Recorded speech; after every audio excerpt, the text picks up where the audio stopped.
The digital stuff these days just blows me away. It's like the stuff that you used to have to do with physical components is like astonishing. Like, and it's all right there. Yeah. It just makes me mad. And then everything that you had to pay like $800 for back in the day, it's all on your phone. Dude. Everything's Don't on even your get phone. me started. We spent thousands of dollars in the 80s on gear that like your smartphone does. Yeah. You know, it's annoying. Yeah. I want to punch you young people. We have it made and we're like, yeah, we can't figure nothing out. Yeah. We click one button. Yeah. And then it's all done for us. Yeah. I'm like auto-tune or the other. Yeah, you know? 100%. All right. Hi, everyone. This is Anthony here with Interviews with Everyday People. This is episode 8. No, that was Andy, because I was listening to it in the 9. car. I took a bump. Apparently, I'm a manager or a ref. Oh, yeah? No. A ref. Oh. In your conversation last time, I was either a ref or a manager. Yeah, so we do a wrestling show called Tornado Tag, and we talk. So we do the interview, then we do like a mixed martial arts channel, then we do a professional wrestling one, and that's kind of like my friends get involved. We do like a live show on the internet, and we kind of talk about the new stuff that's going on. So we said, what would Nikolai be if this is, because now we're not doing Tornado Tag, it's more me and Andy doing a one-on-one match, and we're like, well, Nikolai would have to be the ref because he's tiny and he would take one of those bumps and he falls down for 8 hours. But yeah, we're sitting here with Michael Bann, photographer, kind of a jack of all trades, which I've come to learn. You've done a little bit of everything with music, photography, a comic book, which is really, really cool. I didn't show you this yet, but this is a whole comic book based on the old Jim Thorpe prison. Wait, I feel like my mom told me something about this. It's set in Jim Thorpe. It's set in Jim Thorpe, yeah. Okay. Also remind me a little bit when we get back to that. I'll tell you my Jim Thorpe story. Yeah, right. Yeah. So we're here talking to him, and we're gonna learn a little bit about you and about how you're getting into this. But just kind of forgot my place there for a second. So just before we get into that, I just want to do quick plugs. This week we have Tornado Tag coming up on Thursday. Obviously, none of that matters because by the time this airs on Friday, it'll be over. So check out those episodes and everything else coming up on the channel. A lot of cool interviews coming up next month as well.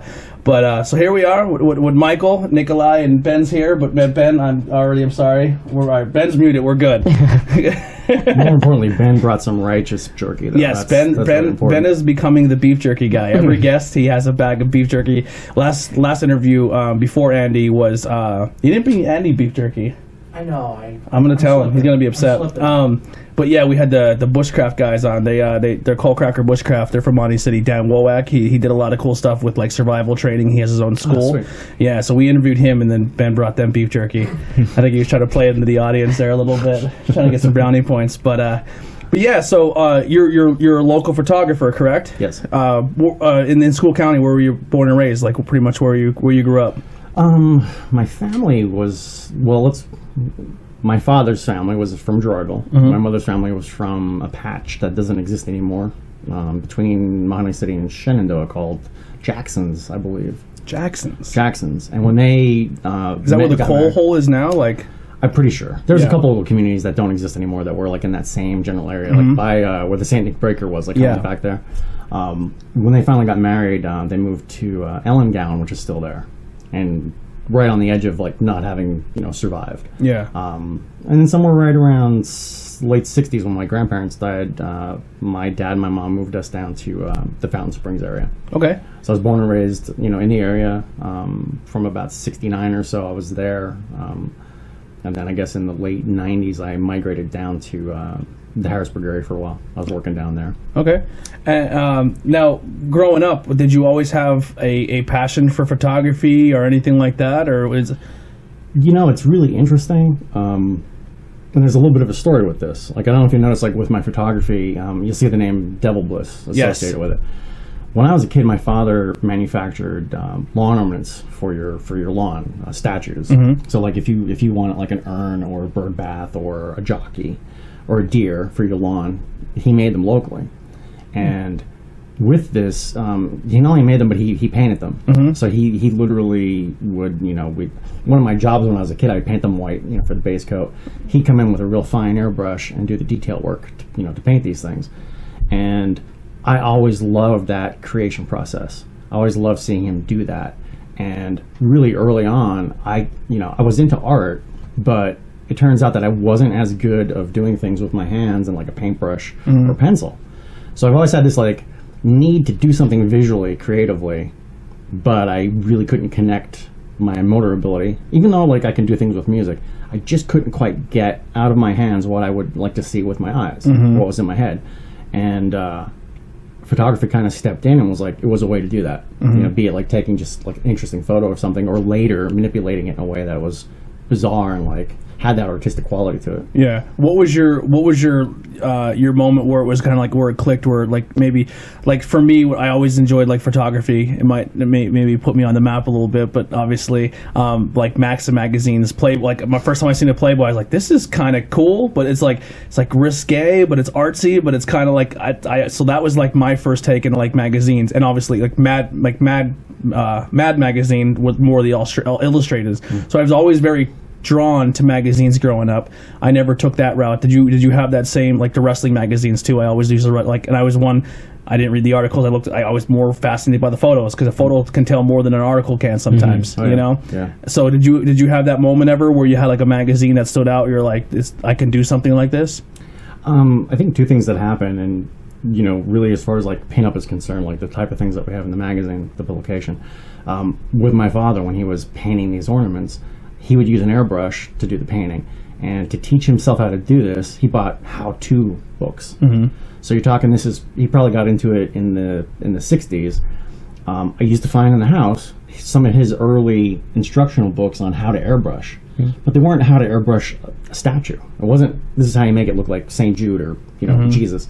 It was, this is how you paint a pinup model, and it had examples in it of all the great early pinup art that was done by airbrush artists before they really became like photocentric. It was guys painting them. Like if you remember like old calendars, or even some of the early publications like Esquire, it wasn't a photo of a girl in a bikini or a negligee. It was a painting. Yeah. So his books had examples of that work in it, and that was the thing that really, like, you know what I mean, there wasn't like Playboy magazines laying around. There wasn't like you know, mom's lingerie catalogs that came later.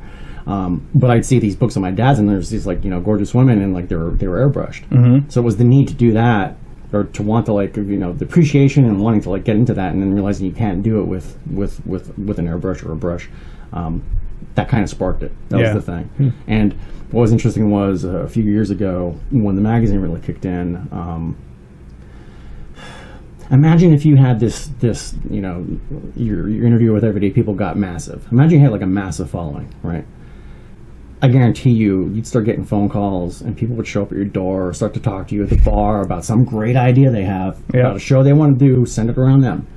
And with the magazine, when it really kicked in, that kind of happened to me as a photographer. I started getting a lot of inquiry and contact from people under the guise of wanting my creative work photographically, but the reality was they just wanted to get to me as the publisher, because they wanted me to publish their work. So 4 or 5 years ago, no, even longer, probably closer to like 8 years now, it got to be so bad that I basically decided I have to go into hiding as a photographer. I developed an alias. I became Victor Devilbliss, because I didn't want somebody to find my work as the publisher and go through that whole routine.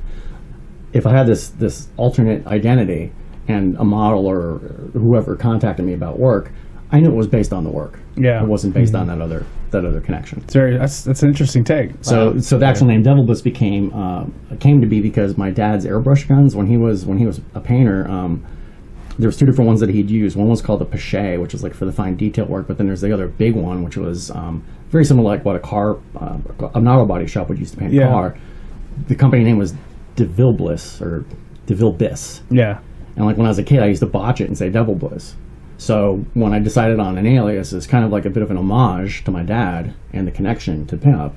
It became Devilbliss. That's awesome. I just thought it was super rock and roll when you said, like, I heard Devilbliss, I'm like, that was awesome. Like, we get to have like a cool logo with like a devil. 100%. When I like think for me anyway, and why I'm really gravitated to your work, and I really like what you do, is I'm very into the pinup style. That's personally one of my favorites. I forgot to bring it down, so when we end, remind me. I'm also really into comic books. So recently, which Ben can probably give me a time date on this, but I'm really into DC Comics. So what they just recently did is they did a whole comic line called the Bombshells. Where they took like Wonder Woman, Batwoman, Poison, pretty much all the women from that generation, and it's World War II, so all the superheroes have to go over and fight, or they have to go over and do their thing. So now the females have to step up and be heroes, and all the artwork and all the heroes are all redone in like pinup style. That is so cool. The only one who didn't go is Batman, but he's not wearing his cowl. He's like a World War II Dick Tracy detective, and he literally just wears like a top hat and big trench coat. That's cool. Yeah, it's a whole comic line. So I've always been really drawn to the pinup style. Like it just like every time they're like you watch a TV show and like we're doing a contest where it's pinup, I'm like I'm always in. I love that whole the history of the pinup, like the World War II and getting into it. Nice. Oh, Ben has a picture. Yeah, yes. So that's the Wonder Woman. You can do it. Yeah.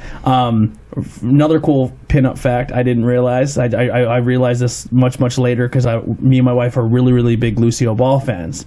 So before she became this comic or this household name as a TV show, she actually did pinup model work during World War II, and she was in all those magazines that went over, like not World War II, but she was a pinup, and all that stuff went overseas for the troops and stuff like that. So she actually started off as a pinup model. Yeah, a lot of them did. A lot of actresses, and absolutely. Yeah, so that the whole pinup thing is cool. So that's kind of where you got your direction, is the books and stuff, and you got into that. So how did you go about getting your first equipment and getting this whole company started? Well, it was a transition from doing other types of photography. I mean, from the point I really got the bug in high school. Down in North Schuylkill, they had a full darkroom. Yeah, North Schuylkill was very big with. They have a photography class. They have a dark room, and it's something that it is a curriculum they teach. They still have it? Yes. From when I was in high school, it was still. I went to North Schuylkill for 2 years. I'm originally from Monterey, but I went there to play soccer. I kind of used a fake address. But lots of people do. Yep. So I went there for 2 years, and then my real house actually caught fire and burned down in Monterey City. So I had to go back, and we didn't know where we were going to live. The whole nine. It was crazy. But I remember that being a big thing at North Schuylkill. Like everybody wanted to get in a photography class. Oh yeah. It was great because like my last year of school, I did nothing but like take shop classes, and I took photography. And at the time, the teacher's name was Joe Nolter, and he was awesome. I mean, he was just a great guy. And in fact, from Monterey City, was he? Yep. Okay. When my father passed away, I was like 15. My dad passed away, and like there was a number of teachers in that school that kind of like, I would have to say they looked out for me. They did things like they really took an interest in making sure that I didn't lose my rudder, if you will. And when I took all these shop classes, every one of them were fantastic as far as like really enabling me to do what I wanted to do my last year of school. And Joe was fantastic with us in that it wasn't just photography. I mean, he also did a class on like printing. Like we actually used type, like physical type, to, like lay it out like something you're going to print and do these things. He had a lot of knowledge and techniques with the graphic arts. So in addition to just photography, he taught us a bunch of stuff that you could do with a camera and film that was otherworldly. Like we did things with masking. Like you take a bunch of pictures and you want to put them together, right? In a computer now we know what it is. It's like, well, I take this and I put it on there and I erase what I don't like. To do that in the old days was a bitch. It was a real bitch. And he taught us a bunch of stuff that wasn't just taking photos. And he showed that you can do a lot of things with these tools that was beyond just snapping that shutter and that's what you have. So he also was like a real big impetus to like travel down that road. So that really got me like into it. I did it as a hobby, and then later I worked in a supermarket for like 4 or 5 years out of high school over in Monterey City. And then the old Acme or Bilo or whatever, what's now torn down? No, the one that used to be the A&P, I guess. The one that's right in Center Market Street. Right by the high rise? Yeah. I think it's called Augusti's. It's Augusti's now. Yeah. That's funny because actually when I was in high school, I live in hometown in Tamaqua, and I worked at Augusti's, until they closed. It's an interesting thing, but like I worked there and like... God, I don't know how many years after that, my niece who lived in Monterey City started working there too, and eventually ended up marrying Jimmy Augusti. So she's one of the owners of that, and they also have the ANC Catering now too. Yeah. Down the street. I was actually really just can I make an aside? Can I make a detour? Absolutely. Sure. Can I curse? Absolutely. Okay. So I was over at the store the one day, and I'm having flashbacks. I go over plenty, but for some reason we ended up walking up to the second floor. And my niece and her kids were with her. And I was talking to the boy, Tavia, and I was like, when I was working here, man, like sometimes in the winter, they used to make me go out and plow that parking lot with this push plow. It had little wheels on it and like a blade, and like it was like a shovel on wheels, and you had to like push. I had to push the snow off the lot. Yeah. I'm like bitching about it. So then we like walk up to the 3rd floor, and there it is. It's sitting there. But there it is, that fucking thing. I'm like screaming because I'm like having this like flashback after I had just told him about it. And he's like, "Wow, it was no joke." Yeah. But you know, that's a billion years ago. So I'm working there for a while. I'm into music. I'm in bands. I'm doing like home recording and recording artists. And the store that I was like buying all my gear from in Minersville, Terrace Music Center, it got to be right about the point like some technology started to change. Like with music, you know, up until about like the 70s or so, you had like a guitar, you had your bass, you had your drums. And then technology started to like catch up with musical instruments, and synthesizers and different things started to like really transform. So there was a lot of different things going on as far as like technology, where you know, an interface was developed that could let stuff talk to each other, and things were happening that were like really, you know, it was like at the beginning of like you know, new wave and all that stuff was really kicking in, and your pop music from the 80s. And I was buying some of this gear and using it, and I got like really, I don't know, I got so into it that it became like I knew more about the stuff than they did. And the day finally came where I'm talking to the owner, and he's like, you know, I'm like asking him questions about like some equipment that I want to buy, and he's like, just like, I don't know. And he's like, and he finally says, he's like, would you ever consider working here part-time? Like to help us with this, because we have other people asking about it, and I don't know anybody that knows as much as you. Would you consider working here? I'm like, sure, why not? So I started working part-time, work my day job, and I go down there in the evenings. And it didn't take too long where they were finally like, could you just work here all the time and, you know, do this? I'm like, sure, let's go. You know, after a couple months, I'm like actually running the place. And in time, we finally like, you know, expanded into a couple more stores. So what was interesting was through that whole experience, you know, you have to realize music was my first love, right? Recording, working on songs, that was me.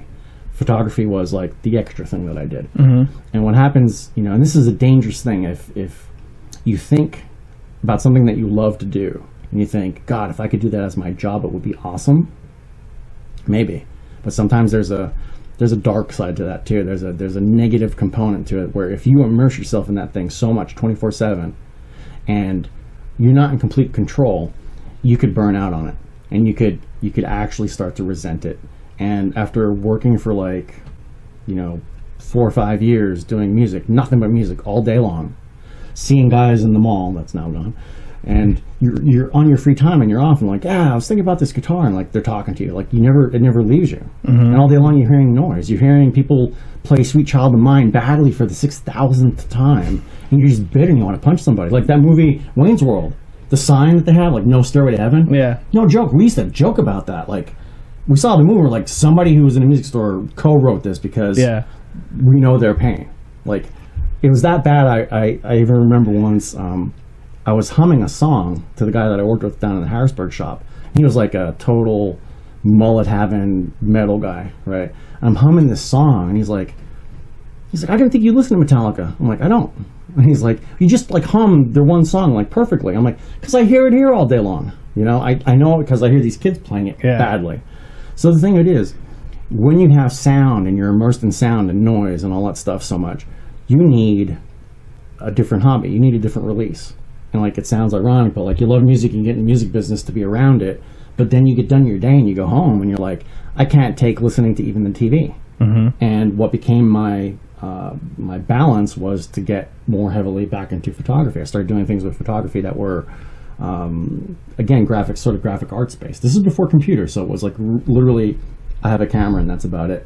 So what I started to do was you know, taking images and photos and doing things with them that were down that path of like altering them with traditional techniques, masking to composite things, hand tinting. Like a good for instance is, say this CD cover. That was a photo of some mannequins in a car. I think I burned it with a torch to get this happening over here. I think I painted it with like an ink pen, like a silver ink pen. This was tinted with some photographic tints. You know, you couldn't take that photo back then without a computer. You'd have to make something like that using traditional techniques. So I started doing like a bunch of stuff like that. It was literally my release. And what got interesting was, as I started doing this bizarre ass shit, some people that would see it, they would say like, wow, that's really cool. Like you should try to do like a gallery show, or, you know, do this or that, or the next thing. And one day, some friends of mine, this new label started, and they're like, you should really check out this label. They have music like you would like. And one of them happened to say, they're like, you should really send them some of your photography. I think the photography would look great as like CD covers. So like, I'm like, sure, why not? You know, and I took like, you know, a stack of 100 photos, rammed it into an envelope, sent them a letter, you know, out to California. And within about 2 weeks, I got a phone call from the owner of the company. He's like, yeah, I got your package. Because he's a little bit of a stoner. He's like, yeah, I got your package. Yeah, it's really cool stuff, and we can totally, let's do something. And, you know, he's like talking to me about like what they'll do for me. And I'm like, sure, great. I'm in. And within about 2 months, I started getting CDs in the mail with like my photography on it. So what happens with this is, you know, and I'd done like band photos while I'm in the music store because, you know, you got a camera, you take pictures for guys, do them a favor. And when I started getting this stuff like on these CDs and it's like being released and like sometimes there's like bands that people recognize their names, it became a situation where almost like being in the Publishers magazine, for some reason the guys in the music business thought, oh, he's connected. If I get him to do my photos, it'll help me, right? By association, you know, it benefits you. Like if you could have, you know, Elon Musk come here tonight, that helps you. Yeah. Right? So they had this perception that like, yeah, you know, by association, if you align yourself with somebody who's doing something, you know, all boats in the harbor get raised as well. So it got to be that I started doing like lots of band photography. I had guys like seeking me out, and it got to the point where there was a moment that I really had so little time for my own pursuits that in order to kind of like dissuade people from like tasking me, I started raising my prices thinking it would make it like slow down. But then it got like the married woman with the ring at the bar. Like guys, for some reason, they want to like talk her up. It got possibly worse. You know, it didn't slow it down. And it was really cool. I mean, I did lots of cool stuff through that whole period. My tenure in the music industry, you know, folded. I ended up down in Washington, D.C., and I'm working for the government doing things that I can't exactly talk about. I was with Homeland Security. But I worked with a company for a time and worked with a woman, and she ended up moving on and working with Madeleine Albright, our former Secretary of State. And one day, because we had worked together, she calls me and she's like, you do photography, right? I'm like, yeah. And she's like, we need somebody to cover an event. It's on K Street and it's with Madame Albright and these other people. I'm like, when? And she's like, she tells me, and I'm like, let me see if I can get the time. And so I got off and I started doing that kind of stuff. You know, I got in with them, and right there, as soon as you're at that meeting and you're amidst, again, proximity, you're amidst all these people and you're doing a job, your name starts to get passed around.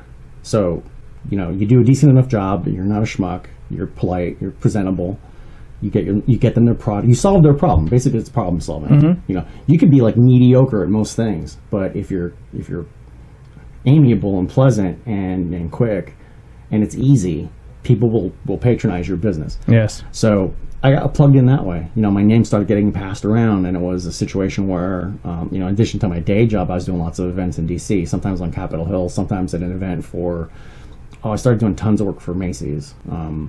Lots of events at their store down there. And that was as a result of my name being passed to them from a friend of mine, you know, that does it a lot for them up in New York City. So I transitioned from doing bands, creative work for CDs, and then I'm like in DC shooting, you know, politicians and events, you know, for people like that. All along the way, there's been like, you know, doing stuff for families, you know, weddings, this and that. When I finally got back into this area, the magazine was in full force, and I was kind of connected to that world. So it was a natural that, you know, I could kind of segue into it. You know, bottom line is, if tomorrow, you know, shooting dogs for families was where it's at, I could do that too, and I'd be I'd be into it enough. Yeah, you know, it's always a matter of like what, you know, what's happening. What was you probably like, to date one of your most favorite or favorite photo shoots you've ever done? As far as the output, or as far as the possible uniqueness of the shoot? Uniqueness, and just for you that you got more enjoyment out of it because you thought it was a good time, like it was something. Okay. Two definitely stick out. Let's go with the oldest one first. How I got hooked up with Macys. My friend Kent Miller Studios in New York City. Actually, he and I are going to be doing a podcast in a couple weeks up there. Awesome. He does a lot with Macys, so much that there's different departments, and sometimes one hand doesn't know what the other is doing. And he sends me a message the one day, and he's like, "What are you doing on these dates?" And I'm like, "Well, I'm working." And he's like, "Could you do a shoot for me up here?"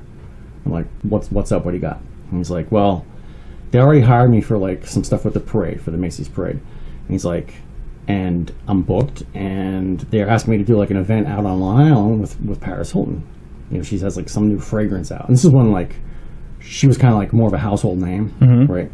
He's like, "She has some new fragrance out, and it's an event on Long Island, and they want me to cover it, but I can't because I'm over here with the other team."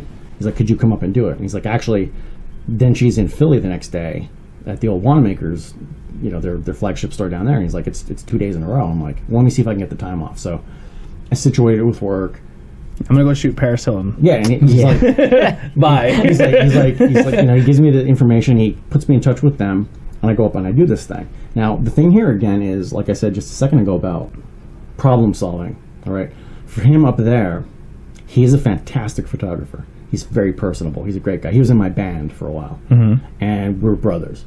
And I could see why he's successful, because he solves people's problems. You know, he gets it done. He's good. He gets it done. And his situation is this. Here he is with one of his biggest accounts, and they love him because it's a no-brainer. It's like taking that car to a shop, and you know it's going to get done, and you're not going to get raped. And he can't solve their problem for this second day because he's solving a problem for somebody simultaneously else. somewhere else in the same organization. So what happens is, if you have business like that and you can't do that job, they go to the next guy on the list. Now, if that next guy on the list does a really great job and also solves that problem really well, you got to wonder, you got to worry, at what point do they call that second guy on the list first and start calling him first more? It's a simple matter of protecting what you have business-wise, what you've developed. And he knew by hiring me, I wasn't going to go in there and start handing them business cards looking to get their business. I wasn't going to slice him, you know, basically trying to get his business. I was paid by them, so I was effectively hired by them, but he situated it, and I was almost like a subcontractor situation. So I was able to do that and help him out. Kind of like warded off any like new talent coming in and usurping his territory. But the thing about the events that were kind of interesting, Paris was really kind of like in the news a bunch, you know, scandals, etc. Was it before or after the tape? After. Well, she didn't get really famous, I think, after the tape came out. I think the tape put her over. Yeah. And the thing of it was, that kind of fame, I have no use for, and I kind of wanted to hate her. I really didn't like her fame and what she represented as far as what's being valued in our society. It annoyed me, okay, as a person. But it's a job. So the thing is, you learn something. It was really telling.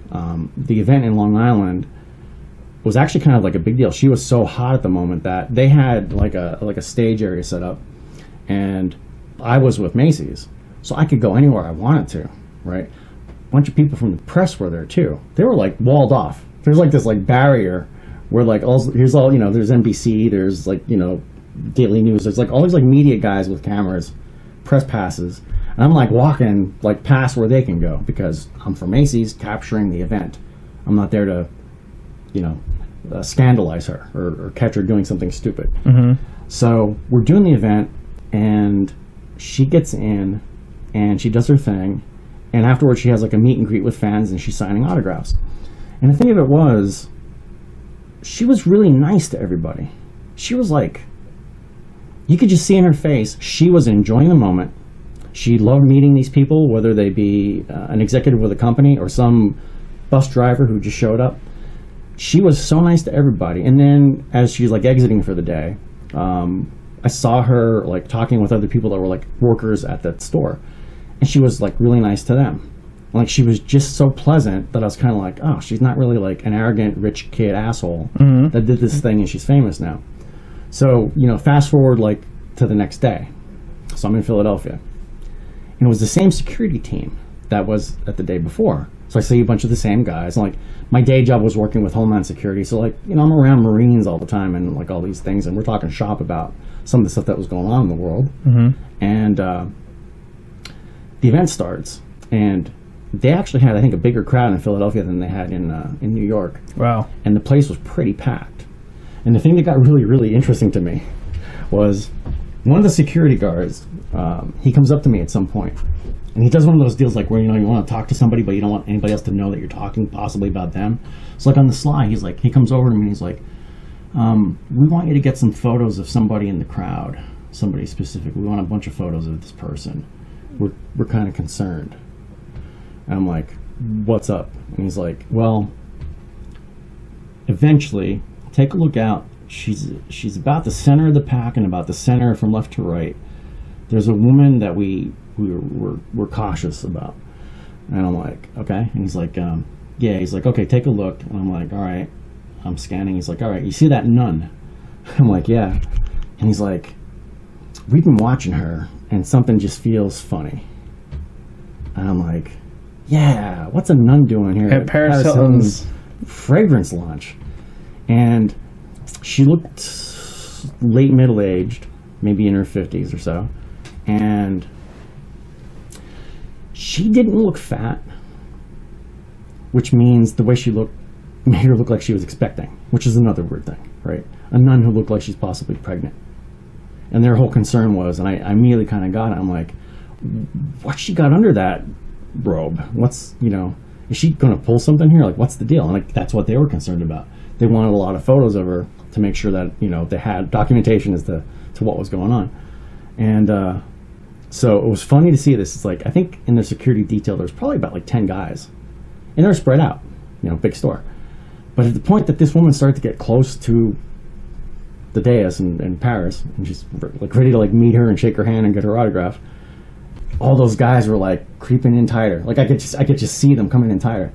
And the nun gets up in front of her and like she just wanted an autograph. I mean, she like literally like was like a fan, but it was a very bizarre thing. Yeah. Like to have a security guy like ask me like, yeah, take a picture of this nun because we're kind of concerned that she's gonna like throw a bucket of blood on Paris. But at the finish of that event too, she stayed for everybody that wanted an autograph and was pleasant again. And when it really comes down to it, what I said about like learning something, it was a reminder that you shouldn't just assume things about people, because as I kind of like talked to some other folks and watch what had happened, it kind of dawned on me that she's probably one of those people who are just in an extraordinary situation and set of circumstances that you actually have to ask yourself, how would you act in those situations? 100%. You could say to yourself like, oh, I could never be like this way or that way. Like I could never kill somebody. Yeah, well, you know what? If like say Katrina during New Orleans during Katrina, the looting and the rioting, people like for survival stealing things. You think, oh, I could never do that. You don't know. You don't know until you're like pushed. So you don't know. That's kind of one of our main premises here for our show is that people are quick to like. We try to stay away from the celebrity side, but we do respect the fact that there come up stories and stuff like that. But just your everyday person, like we people are quick to judge other people. Like, oh, this guy's kind of weird, or this person's kind of weird. If you take 5 minutes and just kind of like how you didn't even really meet or talk to her. You kind of just perceived her out of her own element, and you were like, wow, she's a lot more. There's more to that than I think. Yeah. And just like a good example, like a Justin Bieber. Everyone's like, that kid's such a douchebag. Like, could you imagine being 14 years old and almost being worth $1 billion? Mm-hmm. Like you couldn't give a 14-year-old kid in the street $100 and he would act like a psychopath. You have a 14-year-old, I mean, I was a kid at one time and I was with a friend and he stole money from his grandmother and we didn't know, and he took us at the mall for a shopping spree. Now we were 10, 11 years old and we have a couple $100. We were crazy. We went absolutely crazy. Yeah. Like we had no sense. Now, could you imagine being Bieber and you're worth a couple billion? Like that's just it. I can understand. You can't even put yourself in their shoes. Right? Yeah, you can't even. It's almost an impossibility to even try and consider it. Mm-hmm. So it was a humbling experience for me to say, like, yeah, you can't take.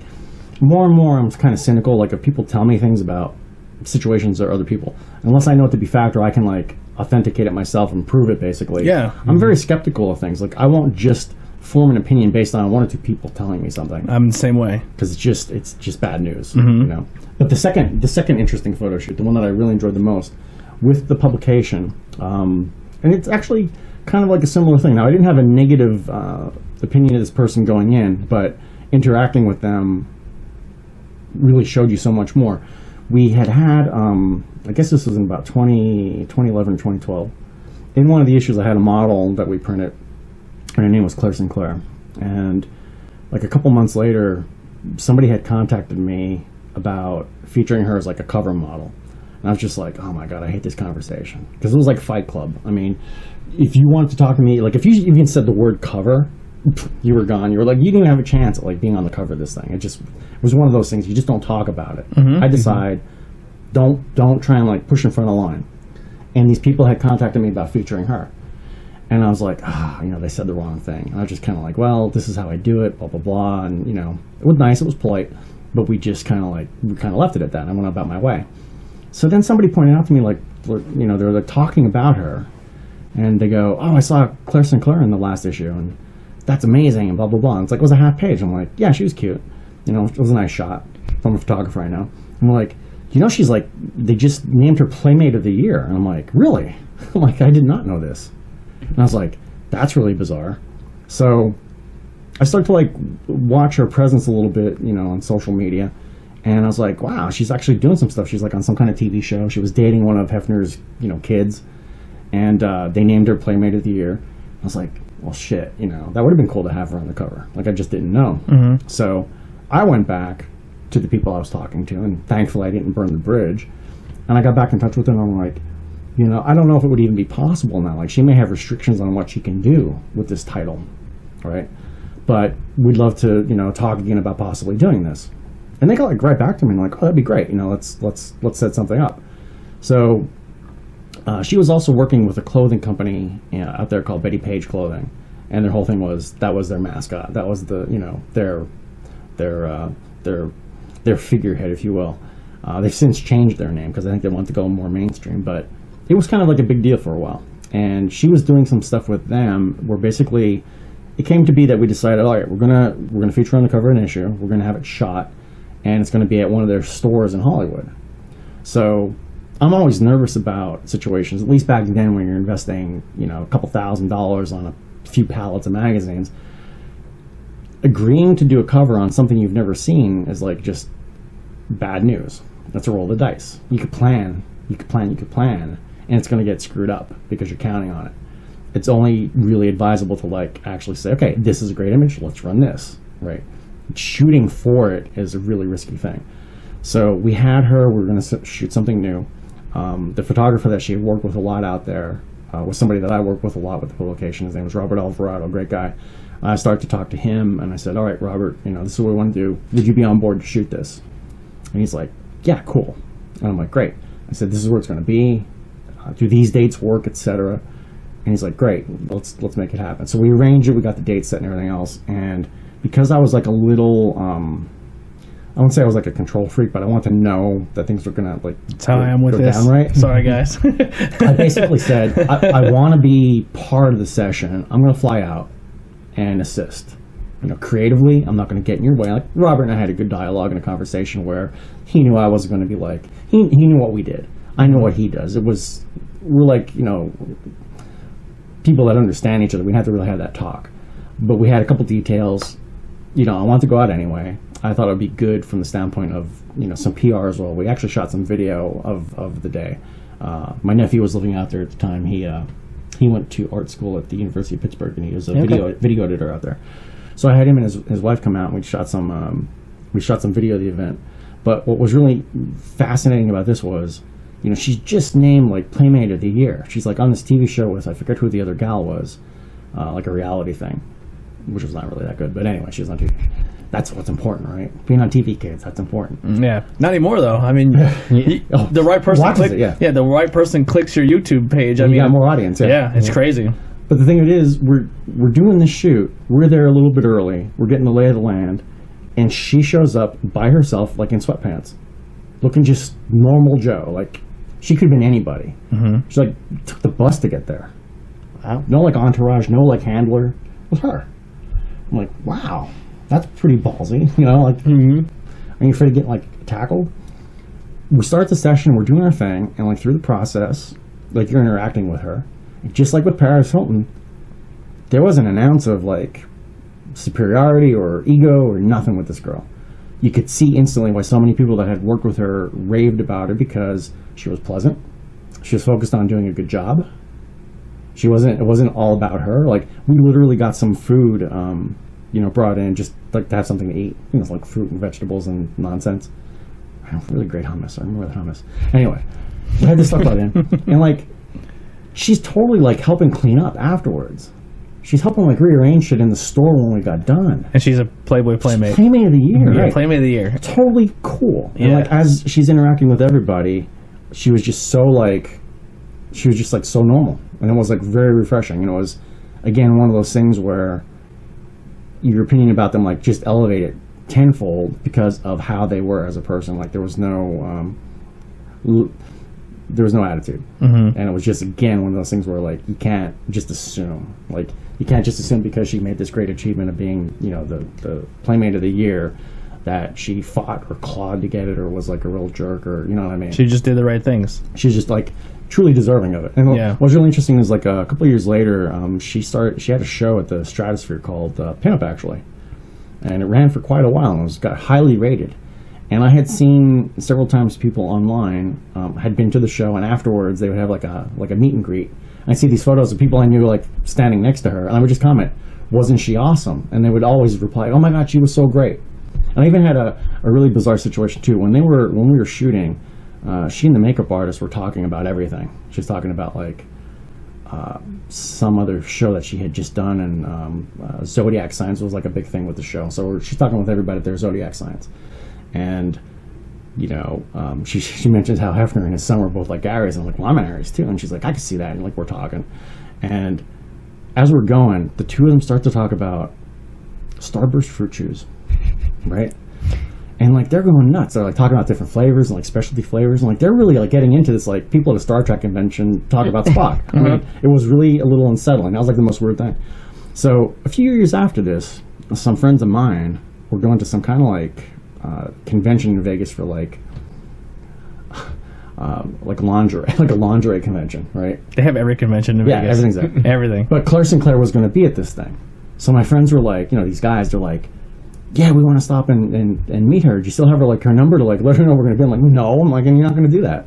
I said, but I'll tell you this: if you go, bring your Starburst. Get a bag of Starburst fruit chews to give to her.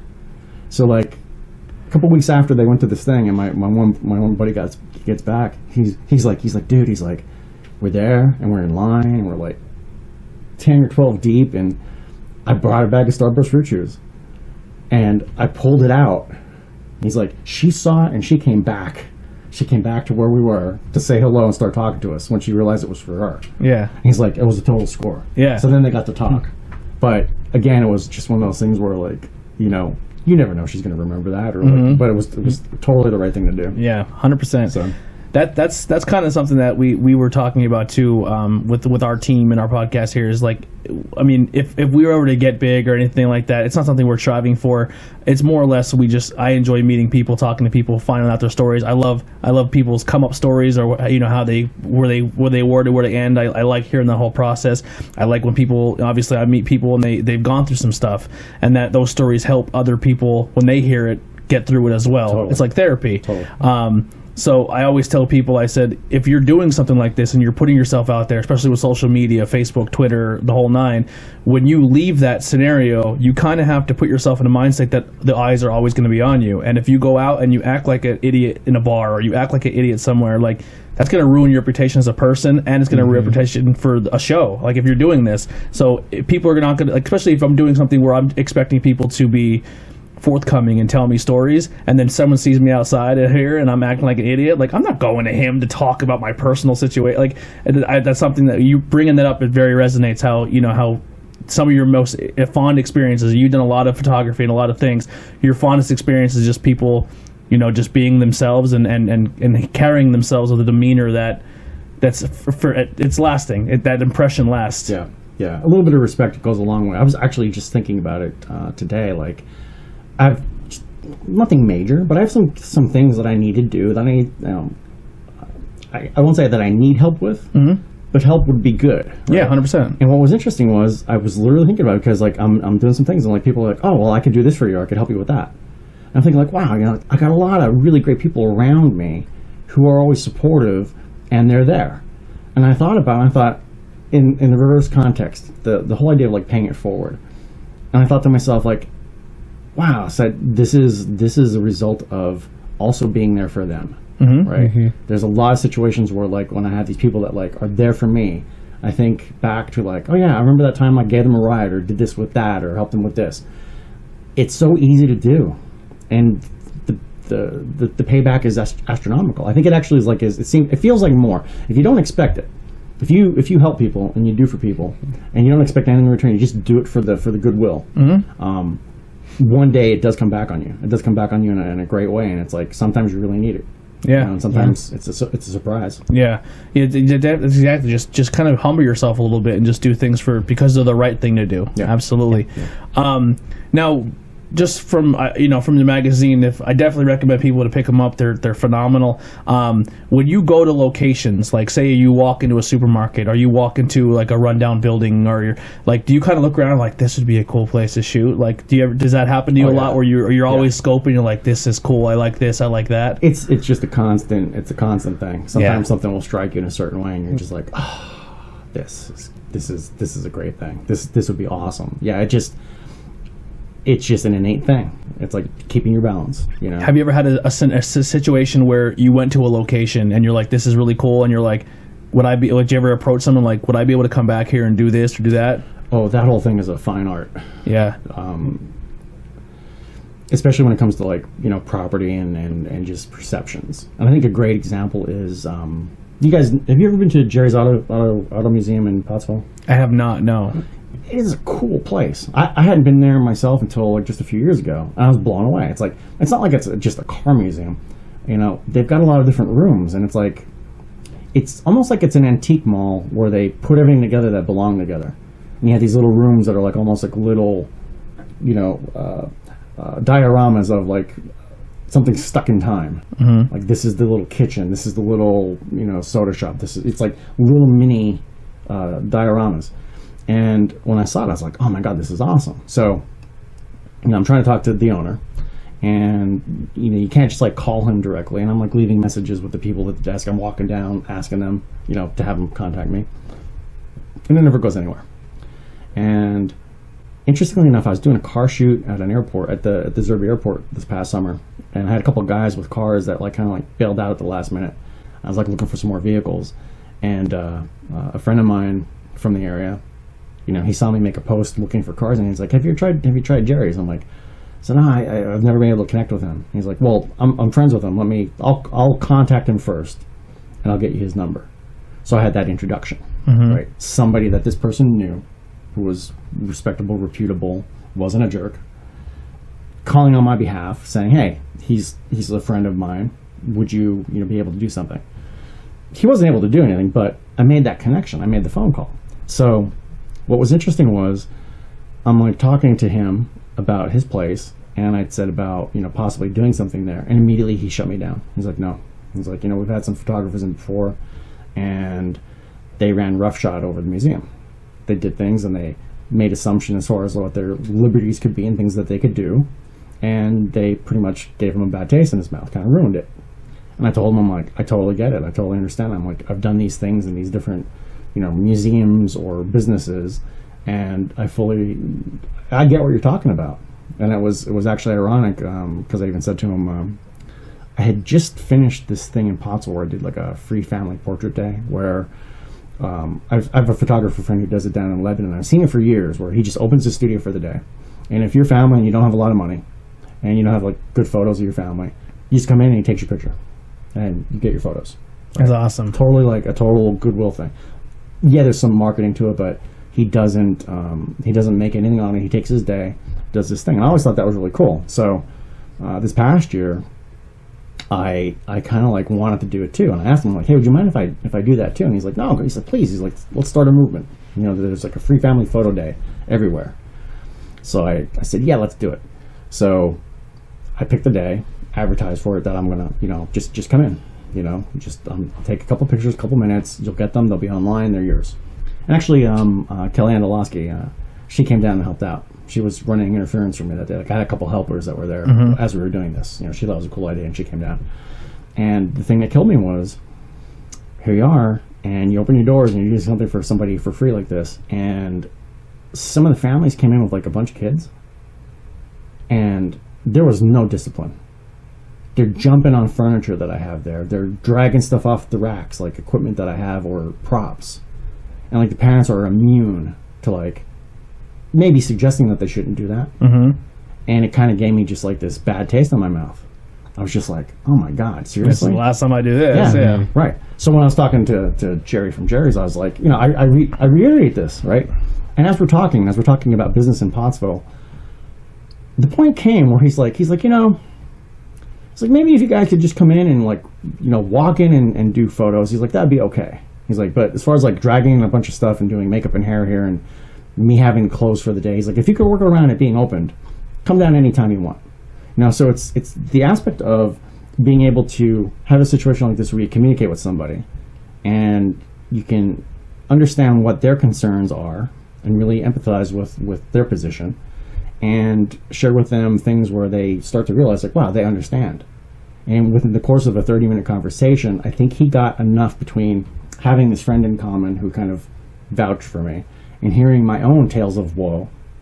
He knew I experienced it myself on my end. And I think he became convinced that I would be respectful in his space. Mm-hmm. And he gave me the invitation. Now, you have a studio in Pottsville, correct? Yeah. Is it called Devil Bliss Studios? Yeah, it's that. It's also Bann Photography. So yeah. So when I was searching, we went to a venue in Pottsville, which we went there, called Culture to Culture. That it's like the Conversation Cafe. So it shares a parking lot with the Crimson House. It's the old Storier's factory, like the door on the side street there. Oh, really? So literally what they do is kind of similar to this, where they have like a scenario. So like this Friday, their thing's going to be grandparents raising kids, and people just come in, and a lot of it is like people that are recovering or going through stuff, and it's kind of like a place for them to go and talk. The night we went, it was about what is church. So when I was looking for the location, I seen Devil Bliss. We're in the other corner. Yeah, we're very near the other corner. Yeah, I was like, he has a studio here. I was like, that's really cool. Like, yeah, but it's another cool thing. If I'm really, really happy with the way Pottsville are doing things, like business wise, they're doing really cool things for the community. They have the right people backing it. Like Pottsville, I feel like in the next couple of years, that's gonna boom again. If I'm not mistaken, the thing that they had at the Majestic Theater a couple months ago, they brought in some people from Jim Thorpe and New Hope, I believe, and some other communities that have had success in revitalization. And I remember reading about it in the paper where they were talking how all of these people were sort of like suggesting that the city of Pottsville don't do some big halo project, like develop a this or that to like bring people. Their suggestion was that it has to be more spread approach with a lot of different things, not just one. And I agree with this, because if you put all your eggs in that one basket and it fails, you're kind of screwed. Yeah, it's just the foot traffic. Like people walk down the main street of Pottsville, and that foot traffic helps. It does. The only thing that I wish the populace of the downtown could get through their heads is that they're ambassadors to visitors. Yeah. And I've had clients of mine coming from distances. Like, it was actually funny when I was talking to Jerry. He'll drop immediately that it's, his museum is the second biggest tourist attraction in Pottsville after Yingling. Mm-hmm. And I said to him, I said, I think statistically I'm probably the third largest draw for out of the area traffic, because most of my clients come from an hour plus away, sometimes 2 hours away. Sometimes people flying from Texas. Wow. I've hosted people from Texas in my place. I've had people come from Illinois. All right. There's people that travel great distances to work with different artists. And for my studio, I don't have local clients. It's people that come from out of the area. So I said to him, I'm like, most of the people that come to my place are like, they're from like, hours and hours away. And they're staying at the Ramada. They're shopping at the thrift stores. They're going to the various restaurants. In fact, one of my clients came in from New York City a couple months ago. They stayed at the Ramada, and they're out walking to go to dinner. And they're outside the Crimson House, actually. And they're inspecting it. And there was a girl standing in the front, and, they're like, I guess they started to talk to her, and she kind of figured out that they weren't from the area.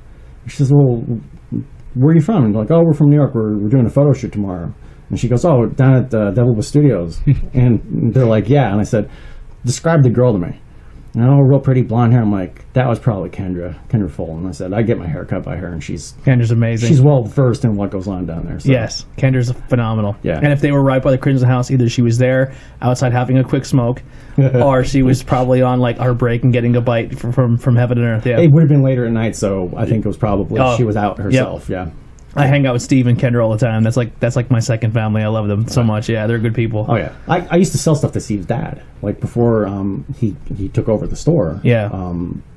His dad, Darren, used to be a customer of mine, and like when I realized that, Darren picked up the pieces when Terrace Music folded, I was excited. I was sad to see that he passed at a young age. Yeah. But good to see that, Steve has it. In fact, I went in there the one day and I was like looking at the drumstick display. I'm like, I remember when we built this. I remember the hot glue gun or the caulking gun sticking these pieces of pipe in here. Yeah. I saw counters. I'm like, I remember this counter. I cleaned this counter 6,000 times. That's awesome. It was funny. But that's the thing with Pottsville, right? They need other things to bring people from out of the area. Now, one rumor that I had heard that got me excited was that a local business with money was thinking about building an event space. Now, when the Fractal Mall folded and you had that theater that was so nice that went away, where do you go now to watch a movie? I love that theater. I literally I shed a tear walking out of it. I knew that was the last time I was going to be in that mall, and I got emotional. So right now, where do you go to watch a movie? I don't. You can't. You have to get in your car and drive. I won't go to Hazelton because I think Regal, the theater's destroyed in Regal, and I think the people of Hazelton don't know what they have, and they don't take care of what's there. Right. And it's tough for me. Bloomsburg is very nice. Yeah. I drive to Music. To Cinemark? No way. Yeah. Wow. Just because they have these big leather seats that recline and all that kind of stuff. All about the leather. It's wonderful. Yeah. To experience. So there's the thing. It's like you see in the paper how was it the parking deck? They were going to do a theater there. Yeah. Right. They're going to theater. And like, I was bummed out when I heard that because what I was hopeful for was like I don't know if you guys have ever been up to Penn's Peak outside Jim Thorpe. Mm-hmm. Okay. I saw a show there last on Cinco de Mayo. I saw the Mavericks of all things. And I was in the parking lot walking in, looking at the license plates, right? I'm seeing New Jersey, New York, Delaware, Maryland. And I'm thinking to myself, all these people traveled here to see this band because it was like the closest opportunity for them. Some of them probably, you got some water coming your way. Thank you, man. Some of them probably stopped to eat somewhere in Carbon County. Some of them may have stayed at one of the inns in Carbon or Lehighton. Some of them may have gone shopping in Jim Thorpe and said, oh my God, I got to come back here with my family on the weekend. It's beautiful to walk around Jim Thorpe. Yeah. The historic area is awesome. Yeah, so the thing of it is, with Pottsville, Yingling is a draw. 100%. There's not a second reason to come to Pottsville. As of right now, no. You need something to keep them there a little bit longer and something else that would possibly bring them in general. Because restaurant-wise, they have good food there. It's a haven for some restaurants. Yeah. I don't know if you've been to the Bake Shop 6 or whatever their name is, the artisanal baker that's down there right now. No. I have some snobby friends when it comes to food and culture. That nothing is as good as it is in New York City and Soho or I hate that. Right? You don't have pizza to your New York pizza. Right. Stop it. I've had. I will put New York pizza up to test against half these mom and pop Schuylkill County Italian restaurants like Francesco's, Vito's, all these places like that. They can't rival. Well, you know what's interesting? What you just said right there is actually kind of cool because I've had some of these very people and I take them into that bake shop and they'll get something and they actually speak of it in superlative terms, like they're shocked. Yeah. Like this couple that Kendra ran into, they come back fairly regularly. They finally were there on a day when the place was open, and they took my recommendation on a couple things, and they got like these different things. And like the last time I saw them, they're like, "Oh, I can't wait to go and get some more of that bread or this or that," because it was that good. Yeah. Right. Mm-hmm. And similarly too, Roma. Fantastic. Big props for Roma. I've been in there with lots of my clients, and ever since they remodeled it, it's presentable. I mean, the food's been always good. But there's something about when you present it in a way that looks appealing, and on top of it, you have the 1-2 punch of like, it looks great, and it's also excellent, right? Mm-hmm. I've had a lot of people in there from New York and Philly who talk it up. I have a client from Texas who's been in there 2 or 3 times now that she's been up, and I vividly recall her saying the second time, she's like, I want to get that pizza that I had last time, and she described it. She's like, I've had dreams about it since I've had it, because I've never had it exactly like that again. And then they get the bill, and they're like, is this right? Yeah. I had one girl from New York City. We had like a couple salads, gigantic salads would feed all of us right now. And the bill came and it was like $30, and she's like, she thought it was wrong. She's taking a picture of the bill and posting it online to her New York buddies. I can't believe, we just ate for this amount of money. I had friends who came from New York. Him and his girl they're up and coming musicians in the area, and we're really good friends. And they came out, and we went to dinner, we went to a movie, and we went bowling.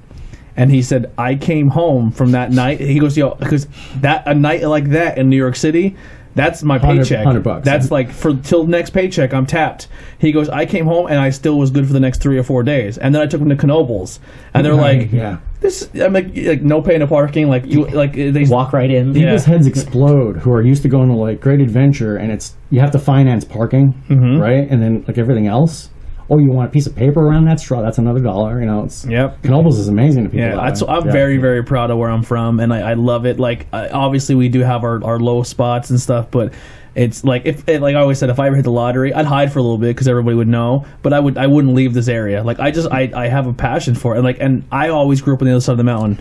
So I'm Monty City, Shenandoah, Frackville, and then when I just started going to the Pottsville area, and I'm like, oh my god, this place is like, compared to what I'm used to, this has so much potential. Right. Like, well, what you just said right there is something that I wish collectively, as a community, people would get behind. Because the one thing when we start to talk about Pottsville, and I mentioned the downtown and the people that live within the downtown, there are a lot of them there that have absolutely zero pride. Yeah, there's a negative pride. Like, I can't tell you.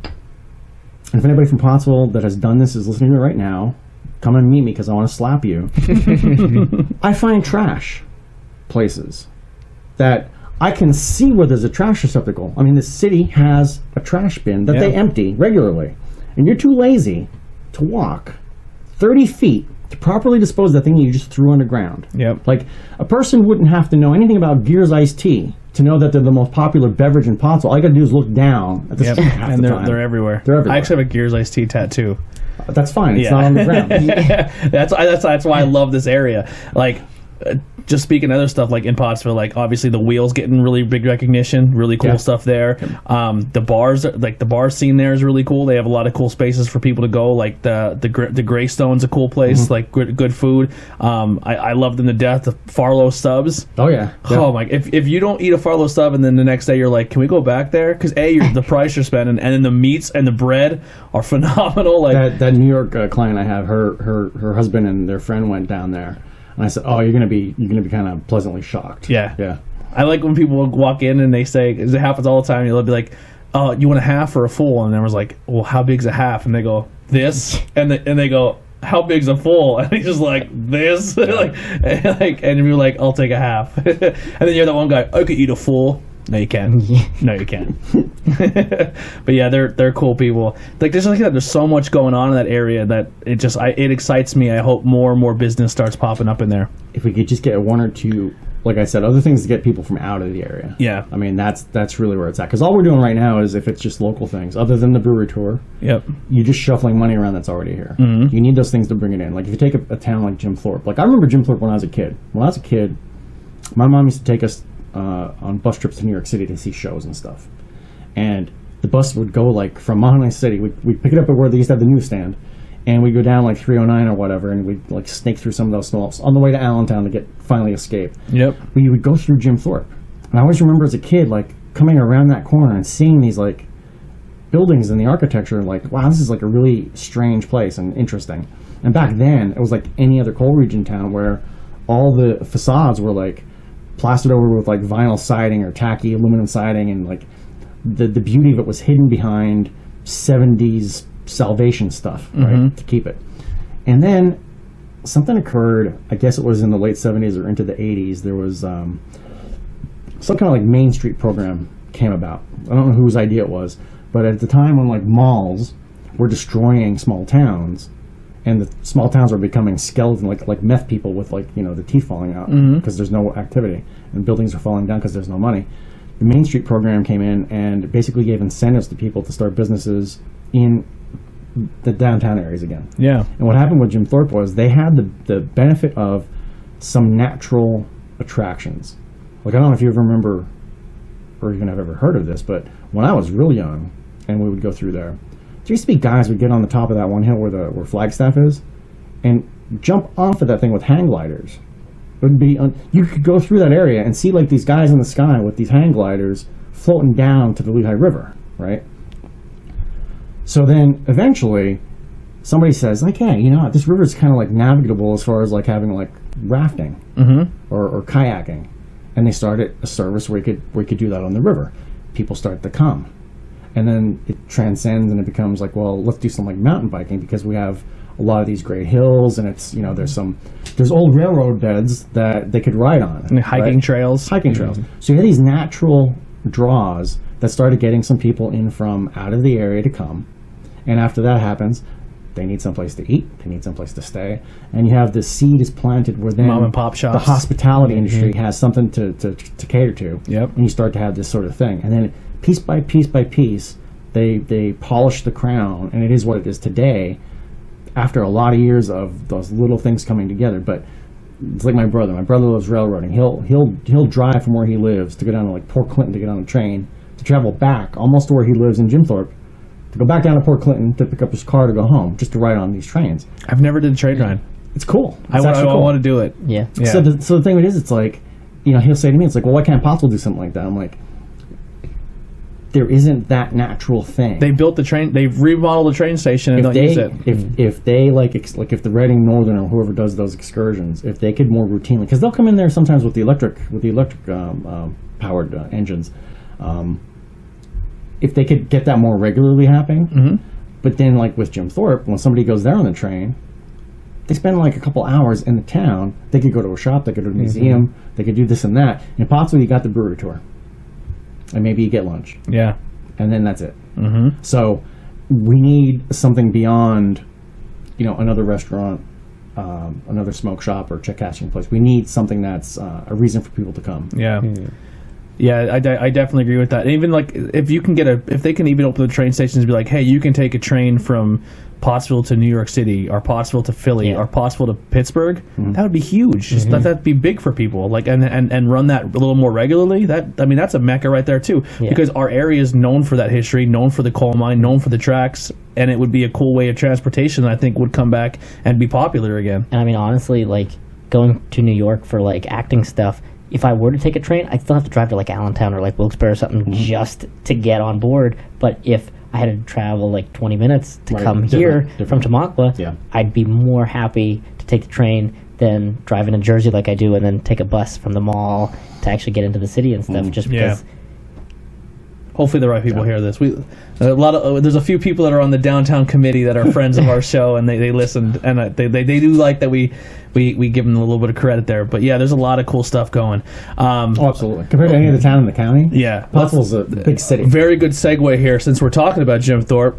Your book here, the Victorian horrors of Old Chunk. Yes. How did this come about? That started because back in 2001. Real quick though, who did the art? Is this your drawing or? No, that was a gentleman I hired who was somewhere in Singapore. That was contracted out to I basically used an agency that matched me up with an artist that could handle the work. The art is really good. Is awesome. You know, it kills me because I love the ads. Oh, there's funny stories with those. I have a second issue almost it's in the can. It's almost ready to go, but I never released it for funding reasons. And the art with that one was even better, I thought. The whole thing with the book itself he's my comic book guy. I see. Yeah. Have you ever been to Jim Thorpe? Yes, I have. Okay. I want you to grade it when you get halfway and a little bit further. You're going to have some aha moments, and I want to hear you. I want to hear you make noise over there, okay? You just bit into some awesome jerky. The thing that happened with why that started, I ended up spending a week in Jim Thorpe. Okay, so I'm from the area. I live here. I can drive to Jim Thorpe now and probably still catch coffee somewhere. But at the time I'm living in Washington, D.C. And I had just gotten married, and my now ex-wife, I brought her to Jim Thorpe a few times, and she loved it. And where I was working with this security company, we were doing some really good business. We were getting a lot of contracts. I was on the business proposal team or business development team where we were going after new work.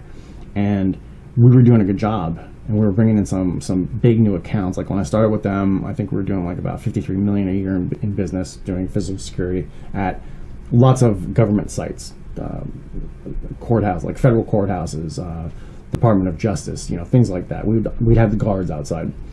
We went after and got a lot of new business. We took it from 50-some million to 240. And the owner of the company, who like his office is like across the hall from me. Somehow I like ended up like across the hall from the guy that owned the thing, and I would like handle his personal like photography and shit, like printing things and helping him with shit. And we had a couple good contract wins that he, being a really cool dude, was like, everybody in these teams gets a bonus of a week's paid vacation anywhere they want to go. Right. So my ex-wife and I, we like picked like San Francisco. We wanted to go to San Francisco. Hadn't been there.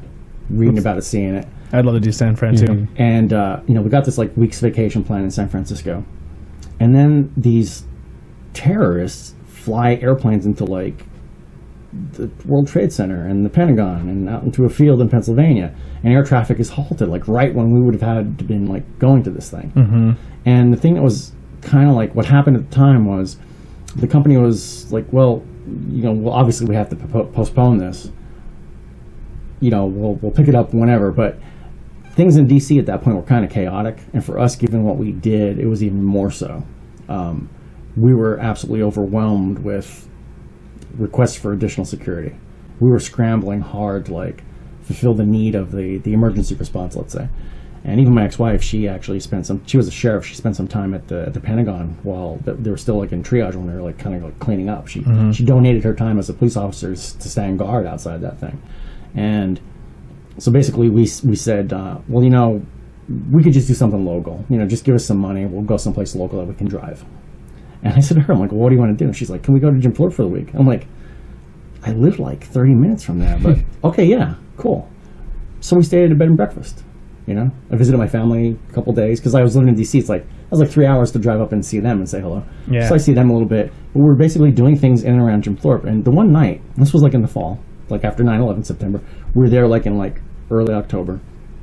I'm kind of like anxious and I couldn't sleep. So I get up and it's like late and I just go out for like a walk. And the moon wasn't full, but it was close. And it was the kind of autumn night where you could smell it. You could smell it in the air.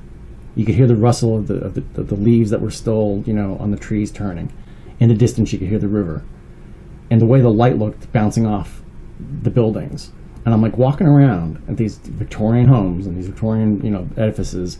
And in the town, there's like this, there's a staircase that goes down from the one High Street, Stone Alley, or whatever it's actually called.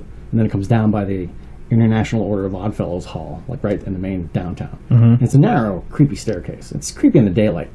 And as I'm coming down it at night, and it's like so dark, I just had this overwhelming feeling of like being in some kind of like horror movie. Like something was going to kill me. Something was going to rip my jugular out of my neck and suck out my blood, and that was it. It just had this feel of being on a horror set. And I thought, Jesus, this would be a great setting for like a horror movie. And I literally, I kind of like envisioned like seeing a movie. I just thought, wow, it'd be great if they made a movie here, set here. And I've always been kind of like into like alternate history kind of things, and there were some books that were like coming out at the time that were kind of like in a steampunk genre that were really like fascinating to me and I loved. And I thought, wow, that'd be great to do here. And what really kind of like sunk in was like, I thought, well, what do you do? Do you like write a book? Like, how do you get Hollywood convinced they should do something? And one of the things that I'd been seeing more and more were movies based on comic books. And it's getting huge. It's a bit of an interesting. It totally hit me. I'm like, oh my God, I get this. If you think about it, the comic book it's a storyboard. You have your panels that show the story. It's a script. You got some dialogue on there. And it's also a test market. If the concept is good and people are interested in the concept that you had, and you tried it out, and you prove that there's interest, Hollywood will listen to you a whole lot quicker than if you just went to them and said, I got this great idea, right? You have to pre-prove it. You have to prove that there's some value to this thing. So that's how that began. And why there's only one of them sitting right there right now is the story, the concept is still pretty viable. Like, I have friends that have B&Bs there that have the book, and they show it to people that come in from like the cities, and like it probably doesn't go like 1 or 2 months where my friend Sheila from the Gilded Cupid, she'll say, yeah, we had some people stay here and they're with a production company on Broadway, and they saw this and they thought, what a great idea. Or these people were from California and they saw this and they thought, what a great idea, right? There's some validity to it. The thing that we did was the test market. All right, Jim Thorpe gets a lot of foot traffic from out of the area. Their numbers, as far as like people come from like New York and Philly, like every weekend, is pretty phenomenal. Now, at the same point in time that it occurred to me, yeah, you've got these comic books becoming movies. There's also this other phenomenon that happens where sometimes movies cause, you want to call it media tourism, like when the movie Blair Witch Project came out. Everybody went to Maryland. Everybody's looking into Maryland to try and find this place. Yep. Even though they filmed it like somewhere like by Pittsburgh, right? Idiots. It's happened with a lot of films. Mystic Pizza. Well, it's actually kind of bumming that Dawn of the Dead, but if you go there now, no one even knows it happened. Really? They don't care. Like they have no. Like that's amazing. So I work for a school, and all the time I have to call. One of our schools are in Monroeville, and every time I hear Monroeville, I just think that's like the birthplace of like if you're into like if you love zombies, yes, and you don't kind of give the credit that Monroeville, Pittsburgh is the birthplace of the zombie genre. Like Night of the Living Dead was shot maybe 2 hours or an hour, not even, from Monroeville. Then they did Dawn of the Dead in the Monroeville Mall, and The Crazies, I believe, was shot in the Pittsburgh area. Yeah, because George Romero did all of them there. Right. And then I was so excited. I went to Monroeville. I was like, I want to go to the mall. And it was Easter weekend, and I'm not super religious, and I didn't really know about it. So I was like, why is this mall closed on a Sunday? Like, we came all the way. I went to go see Steel Panther. I was so excited. Yeah, I love Steel Panther. I was all the way out in Pittsburgh to see them. I was like, on the way home, I'm going to stop. We're going to do the Monroeville Mall. I've been dying to do this mall for years. Easter Sunday, and I didn't know. And I was in the parking lot just like, you're like the Griswolds outside the park. I was so disappointed. I was like, so I want to definitely get there. But like when I was in the area and I was talking to people, I was like Googling like, is there like a museum? Is there any? And like, there's one thing in the town, but for the most part, like they said, all the stuff that was in the mall is gone. They don't like when the people that work there don't even really remember that a movie was shot there. The ice skating rink is gone from the movie, like, and then they end up shooting it. More people know about that Zach and Marie Make a Porno was shot there than Dawn of the Dead. The true real history. Yeah. Wow. Yeah. Well, and that's the thing. It's like what you just said right there, like how you were dialed into that. Mm-hmm. That's the thing that kind of like struck me with this. I thought there is a ready-made group of people who already have an affinity for this town. You give them something else that they could latch onto, like a make-believe sort of thing. Like imagine all the cons, like Star Trek or this or that, like people that like want to live this piece of media that they're attached to. Yeah. And I thought, what better place to give me that springboard to prove to Hollywood that it's viable? Because there's already people that love the town. Yeah. If I could tie it in with something that a lot of people feel when they're there, like it has something of a presence. There's something about the environment there that, like, I'm not even super spiritual, and yet there's something about it that kind of like messes with me. Mm-hmm. What gets me with that town is I was pretty much, I mean, I'm a mixed pot, just like the rest of us with different nationalities and stuff, but I was mostly raised Italian-Irish, you know, and especially with like the Italian and the Irish, you know, being heavily, and going through Jim Thorpe, and I hear like, it's such an Irish town, but it always wasn't. Like that prison, like Irish men were led to their death because they were Irish, like the Irish no need apply, like that was... It was a big deal in that town. So when you walk through, you're thinking like how much Italian, how much Irish blood was spilled here because all they wanted was rights. You know what I mean? Like, so, you know, like how a lot of people like down south, obviously the African American rights, like that was happening up north. In a different way. In a different way. You know what I mean? Like, it wasn't blatant slavery, but in a way there was slavery. Yeah, like either work in the mine, and then to the day you can't do it, then your family's homeless. Like, it was crazy. And all they wanted was different rights. Some of them went about it the wrong way, but, I mean, when you're pushed up against the wall, you got to fight. That's the Irish way. You fight. You know what I mean? Like, you just don't take that. The human way. Yeah, the human way. But, it's at what point you break it. Yeah, and you know, and just so when I go through Jim Thorpe, I get that a lot. Like that's my big vibe. Like especially when I've done the prison tour so many times, and I walk through and I'm thinking, man, like it's just sad, and like it was so, like it was like people paid money, like rich people paid money, like tickets, like a movie, to watch people hang, and then when they hung them, they didn't hang them so their neck broke and they died instantly. They purposely made the ropes the right length so they suffocated. Like some of those people, and they didn't put bags on their head. More torturous. Yeah, they literally sat there and watched people die, like suffocate. It took them almost 3 to 5 minutes to die, and people were there with their kids on their lap, just like enjoying it and having a good time. And they served meals. Like it was great. Like it's sick. Yeah, that's so like when I get there, I kind of think like I think about like where we've come as people and like a culture and I mean like your worker rights now. There's people who had to be hung in that building for worker rights that have taken across our country. You know what I mean? And that was like the birthplace of it. Like, so that was one of the first, the real big labor movements. Yep. And it was, and like I said, like a lot of cool stuff happened in our area. Like not cool stuff, but a lot of historical stuff happened in our area. Like that's why, you know what I mean? Like I'm kind of proud of that town that they're revitalizing, but they're not shying away from it either. Like, hey, this is kind of what happened here. Yeah. Right. You know what I mean? And it educates people. Like, you know what I mean? Like, because you can't learn from history, so it doesn't happen again unless you accept it and you kind of put it out there like, hey, this is what happened. Right. You know what I mean? But like that's the big vibe I get. But I'll tell you my Jim Thorpe story quick. So in high school, me and my friends, I'm sure they're going to listen one day. It was my friend Brett Welsh and John Bova. And we would do anything we could to get out of schoolwork. You know what I mean? Especially if it came to writing a report. Me and John were in the same class. So when the teacher said to us, you need to write local folklore. We need something folklore, whether it be a ghost, and it didn't have to be local either. It could have been just any folklore. It could have been like Loch Ness Monster, Bigfoot, ghost, demon, chupacabra, Jersey Devil, you name it, if you could pick it. And everyone picked the same thing. Like almost every class that came through, you seen on the wall, because you know how they hang up all the projects. There was a Jersey Devil, there was a Loch Ness Monster, there was a Bigfoot, there was some type of ghost story that happened somewhere, or the Winchester House was usually a big one. And we're like, can we do local? And they're like, sure. And I'm like, can we go to a place and film it and not have to write the report and we can just play our film? And he's like, yeah. And this is before ghost hunting was on TV. That's kind of cool. Yeah. So you had an A right there. Yeah. So our friend had a parent that had video camera. I think it had like 2 batteries. So we like, you know what I mean? Isn't that weird? Yeah. Everybody carries a video camera now. Yeah. In their ass pocket. Yeah. And phones. We didn't have phones. Nothing like that. So we do our research and we come up with the Gordon Mountain Ghost. Oh, right. Yep. So we do the whole research. We go up there and we get some decent stuff and some weird things happen, and we got really decent photos. We took them photos to my friend Brett at the time. He was working and he was in high school, so he took him to where he was working in Tamaqua, to this guy, and he's like, how did you just get those? Like, he goes, what do you mean? He goes, I've been doing like this ghost research for years, and there's people who've been doing this for years and they haven't gotten some of the stuff you guys got.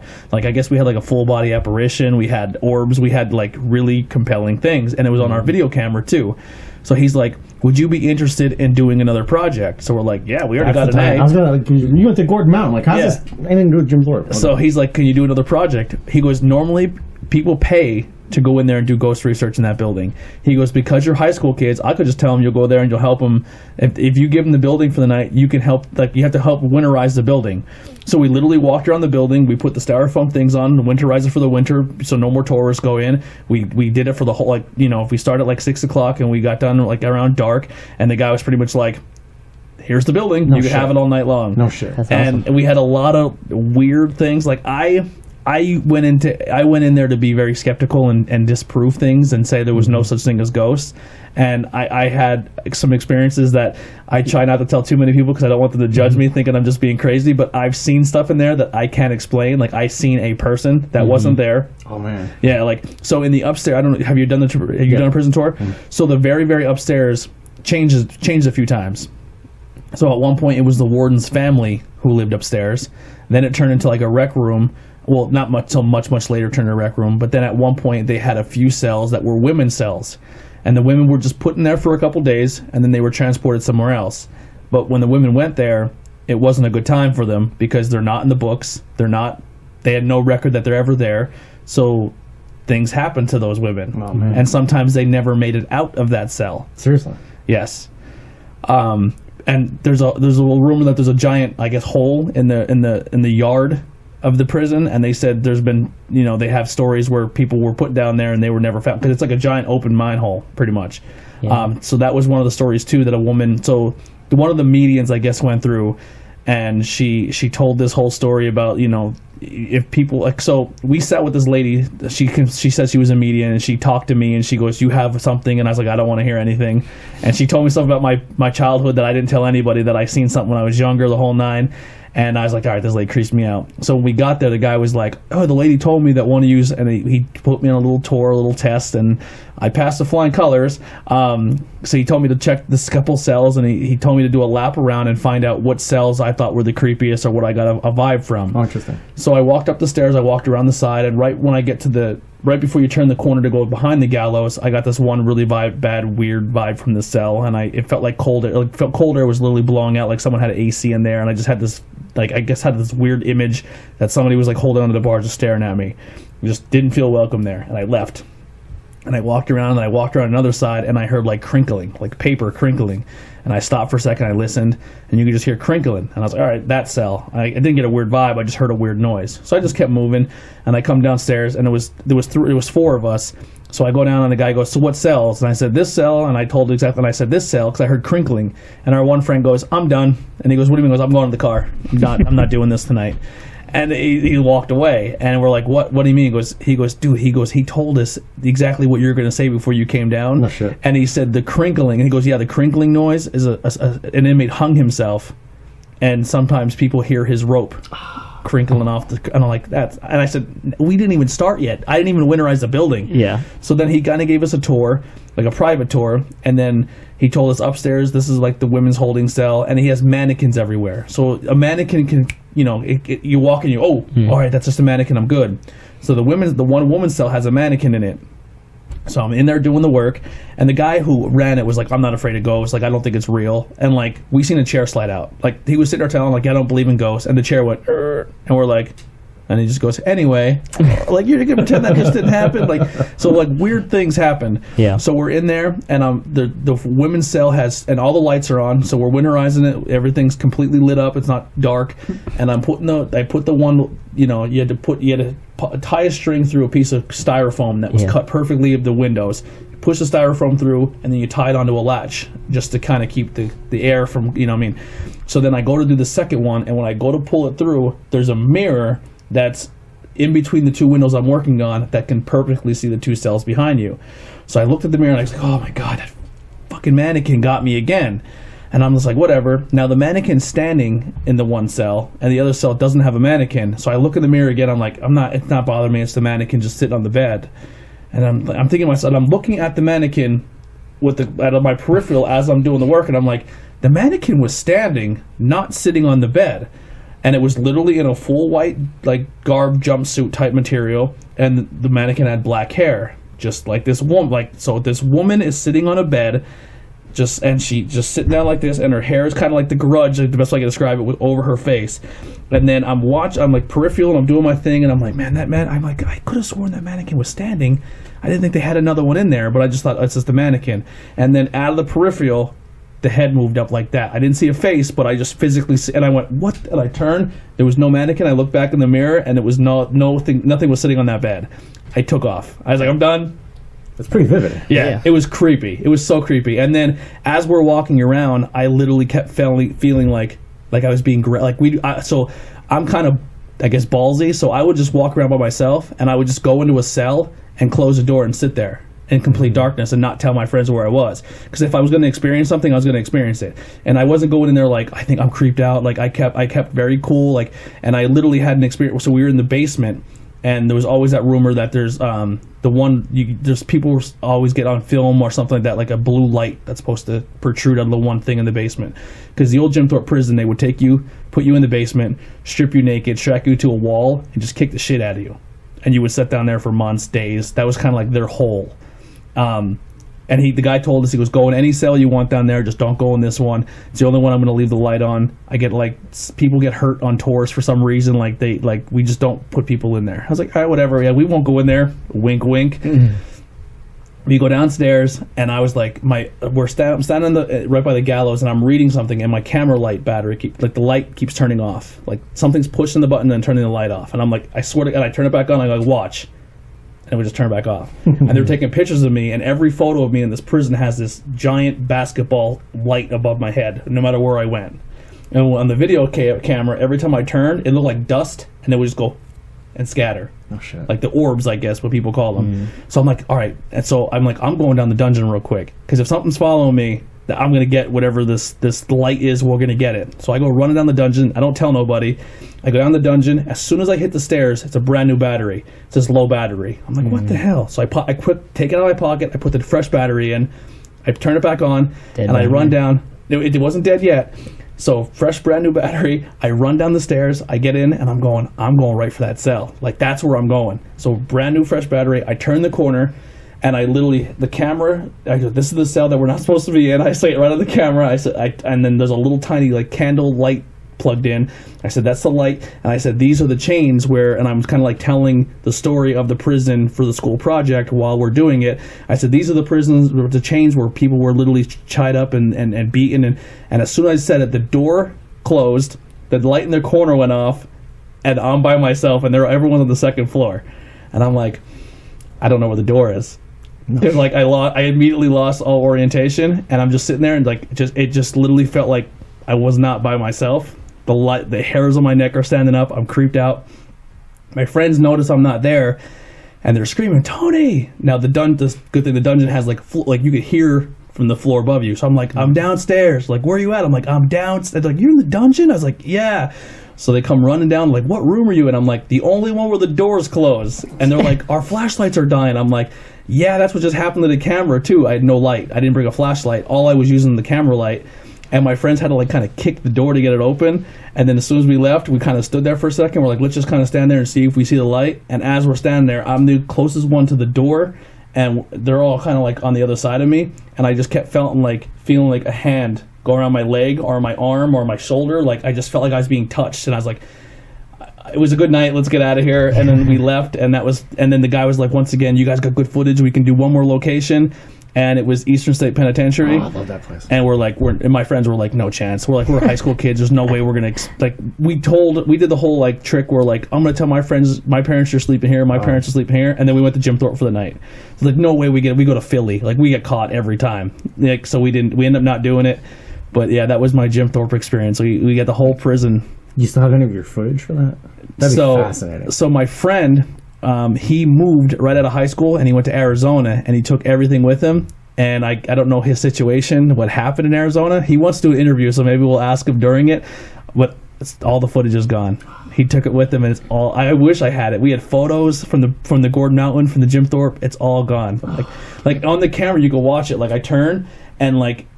If I cannot remember too, you see like a shadow or like hear like a weird distortion noise, and then it just cuts off, and then from that night on, the rest of the night we had no camera. So that'd be awesome if you had that. Yeah, I wish. I'm like in the same spot. I'm like a skeptical. Yeah. But you have the experience, and it's like, how do you explain something? I was 100% like, this isn't real, and I walked through, and I was like, and then I told the guy, like when the owner came, he's like, so you guys have any weird experiences? And I didn't want to tell him that I was in the basement. And I was like, all right. I said, I felt like I kept getting touched or grabbed. And he goes, we have two of our girls who do tours that they say that happens to them a lot too. And they say it usually happens in the basement. And I was like, yeah, that's what was happening for me. And he goes, who turned the light off in the cell down there? I was like, I promise you we didn't. And he goes, well, what happened? And I kind of told him, and he goes, you got lucky. And he goes, what do you mean? He goes, I had a tour one time where someone walked out of that cell and they thought they hit their head on something low, but they didn't, and they passed out. And they convinced themselves they hurt themselves. Yeah. So what happened? They had a goonie on their head, and there's nothing. They literally had a lump, and they hit the ground. So and then the guy's like, I swear, there's like you can't hit your head on anything there. It's high. So the only thing I could think of is maybe like something hit the guy, and he dropped. But nobody was behind. He was the last one out of the room. So it can be a scary thing. I mean, I have also been over at the Jim Thorpe. The jail overnight with a ghost investigating group as well, and having that whole place lights off, walking around with little flashlights and stuff. I mean, we were told to like use red lens flashlights and stuff because that doesn't like affect the photos and stuff as much. But I've had random experiences, like not necessarily there, but other places I visited where it was like a barber shop for the one, and for whatever reason, I felt like through my shoes, like you know how like brooms like poke through fabric and stuff. Yeah. It was like that being pushed against my shoe, like somebody was cleaning up hair off the floor and stuff. It was super weird, but that kind of stuff especially like when you're younger. I feel like that kind of stuff clings to you and wants to be known and present. So when we met the media lady, she told me, because I got really sick when I left the Gordon Mountain, and she goes, the reason you got sick is because whatever was there was trying to channel through you. And I was like, stop talking. And at the time I was kind of into church and stuff, and like my pastor was like, don't go there no more, like you're gonna bring something you don't want. And I was like, every horror movie kicked in. I was just like, so I don't know. It kind of is conflicting because convicting my beliefs, because some things I don't believe in, but then there's some things I can't explain. Like something was that night was with me, and it wasn't physically there, whether it be an energy, whatever it was. But so when you were how much do you remember of the downstairs when you were there? Not too much. I mean, it was pitch black the whole time. So when you first went down, you know how you kind of put your back against the wall and you look down and there's like cell, and there's a big blue boiler. Yeah. So if I think it's like the third one in, that's the cell the guy told us not to like do anything with. But if you walk under, like it kind of gets lower, but if you walk underneath that boiler, it's like catacombs in that basement, and it goes deep. But our lights kept getting so, like, every flashlight was dying. We were like, if we get stuck, we don't know our way back. Yeah. Like that basement expands, like it's huge under there. Because didn't they torture people back in that, like, underneath as well? Yeah.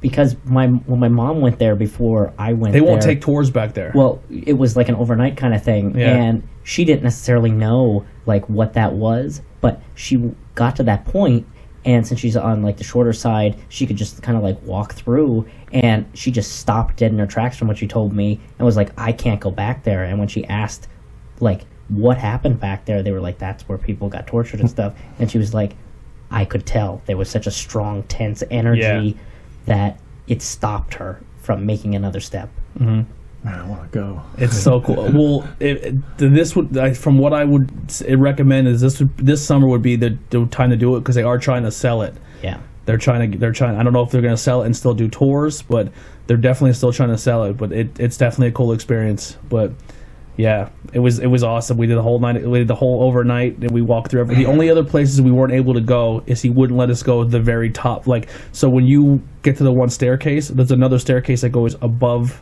the, like, I guess the top. We weren't allowed up there. He's like, no one's allowed up there, and that was it. Well, we had it all to ourselves. It was so cool. Like I said, that's such a neat town. That's what's interesting. I was just thinking how, like, I'm not, like, super spiritual yet. Something kind of, like, just reaches out to you there about that city. Yeah, the whole town. It's like, I don't know. Yeah, I got that same as a skeptic. It's kind of like, it's alluring. It's noticeable to me that, like, that place, like, and, like, through my life, when I kind of, like, because my family was Roman Catholic, so, like, you know, you grow up, you're an altar boy, and you're told there's God and all these things, and a point comes where you sort of have, like, your own point of awakening. And you question things. And I had that point, and I kind of, like, realized I don't know if I believe these things. It's like secondhand smoke. My dad told me there's a God. He told me about gravity. He was right about that. You kind of, like, you know what I mean? Yeah. A lot of stuff can be, like, sort of, like, imprinted on us. Yeah. Especially when we're younger. And I finally got to that point where I started to, like, question everything, and kind of got free of it, and kind of decided, like, no, I don't really know that I feel these things. Yeah, that was my thing. I questioned everything. I made a joke the other night when we went to the culture to culture. I got kicked out of Bible school when I was a kid because I kept asking about the dinosaurs. Like, I was just always that person who asked questions. And I was a kid, I liked science, so I would always, like, ask, well, how come they told me this? And they just didn't want to have that in Bible school. Yeah, and I never really grew up in the church. Like, my parents didn't really do the church thing either, so I never really, I found religion kind of on my own, whether it be through, you know, friends, or when we lived behind a church, I kind of would just randomly find it through either, because we lived next to the where the nuns lived in Monty City. You were going to say nunnery. Yep, the nunnery. Yep, we lived right next to that. That actually, for a whole summer, I helped them build a prayer garden that ended up being for Mother Teresa. And I got to meet Mother Teresa as a kid, like, when she came to Monty City. A friend of mine actually transported some stuff of hers around at one point, too. Yeah.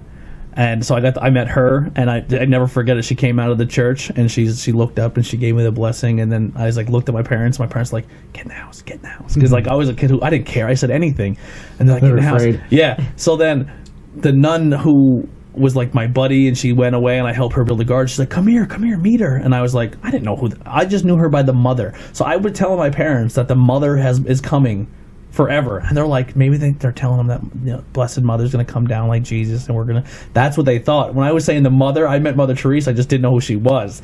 So she come down, I'm on the porch, and I'm playing my wrestling action figures, and I go down and I'm holding them, and Mother Teresa looks at me and goes, what's that?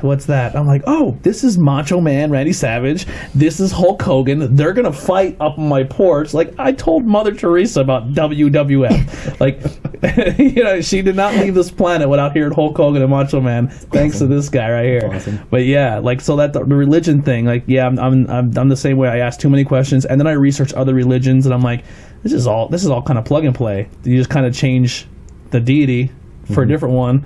But I mean, there could be a higher spirit, there could be a higher power. I think people's energy can stick around. I can get behind that notion.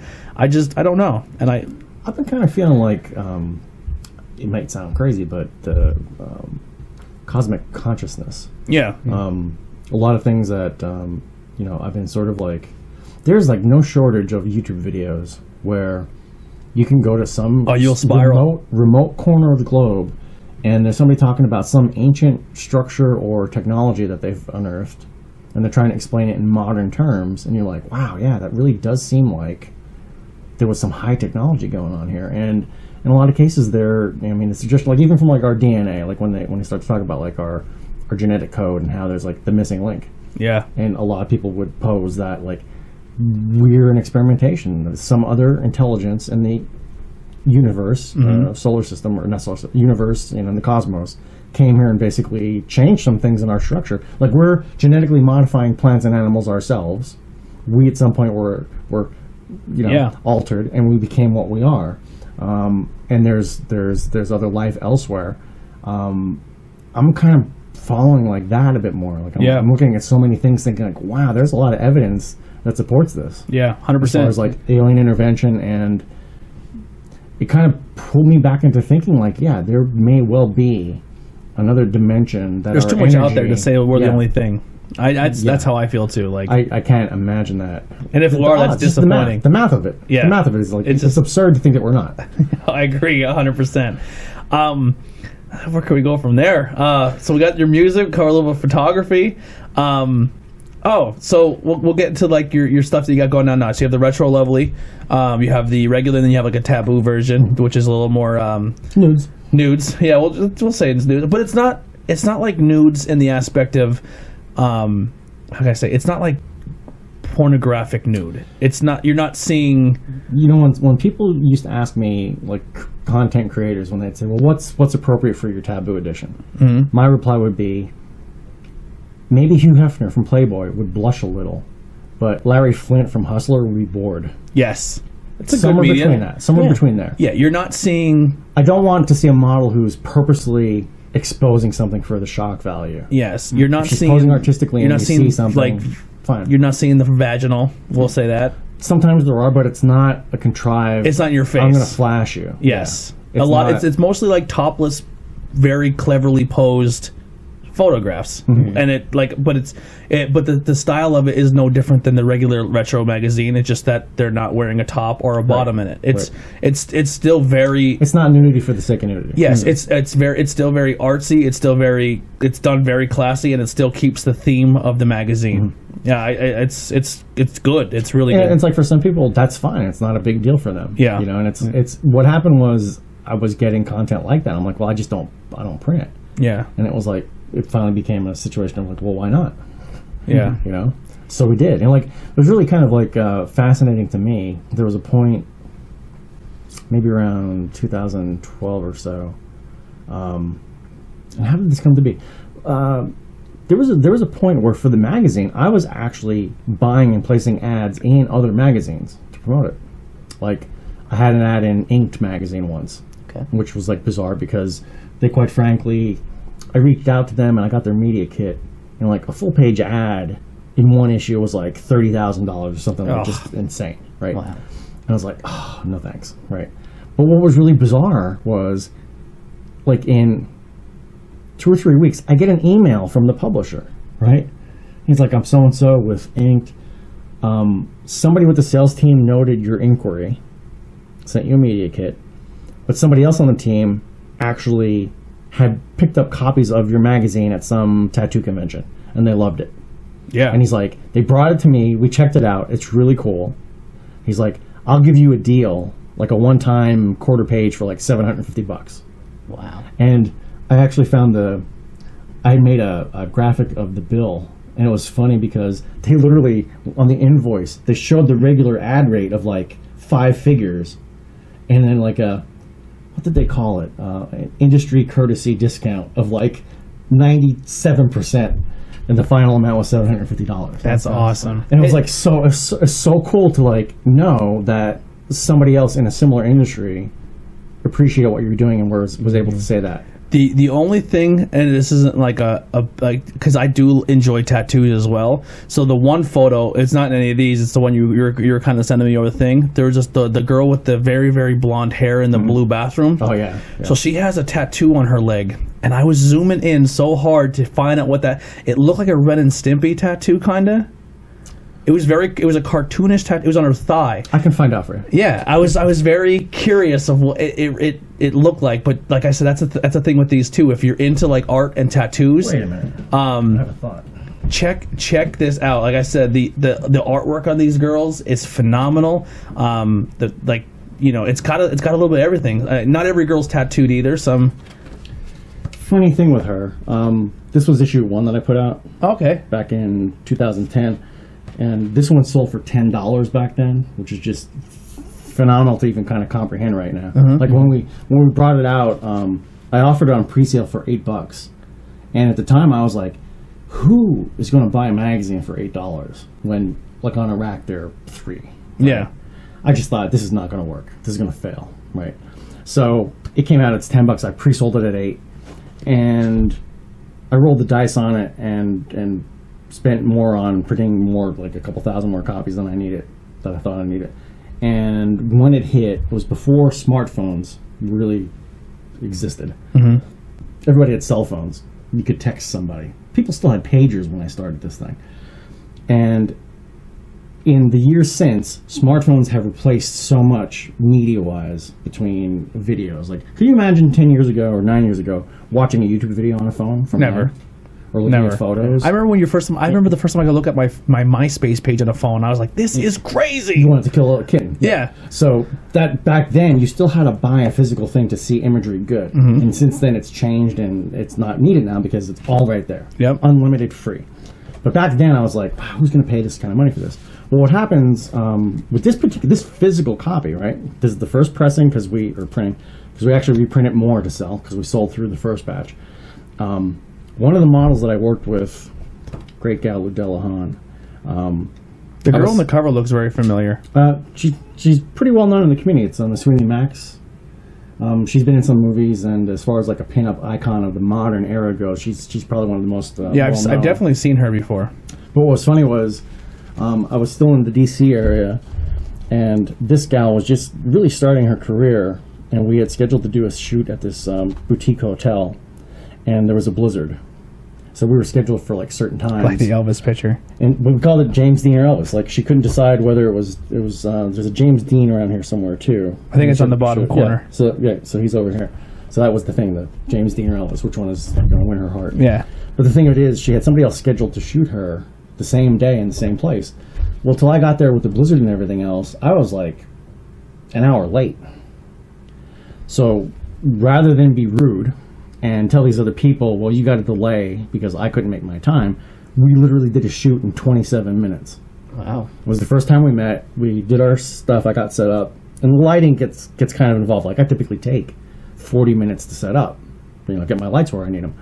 And we did this thing like lightning quick. So we did this edition, or we did the spread. So the issue finally came out, and the following year she was going out to this event in Vegas called Viva Las Vegas. And if you're into like rockabilly and pinup and hot rods and shit, it's the event. They come from all over the world. Like They come in from like Europe and Japan, and like it is the place to go. So she was going there, and I said to her, Ludella, I'm like, you going to VLV? She's like, yeah. And she happened to be nearby. I'm like, can I give you a copy of the first edition? And as you meet people that may have been in this, would you get their autograph? And she's like, sure. So I gave it to her, and of course she signed it. But then she got me, let's see, the photographer who did the cover feature, you know, she signed it over here. I think I have probably about 60% of it. I've gotten autographs. Of course, you don't see any of them here. These gals. Actually, she's local. She's from down in the Boyertown area. This was shot in Jim Thorpe, actually. Really? The girl who you showed first, if she would have bleached her hair, she could even pull off a new version of Marilyn Monroe. Oh, totally. Yeah. So the gal you were talking about that had the rather yellow hair with the blue tile, it was the first time I ever met her a couple weeks ago. But her tattoo is phenomenal. And here she is with darker hair, but she was in the very first issue. I just got this autograph at the middle of December.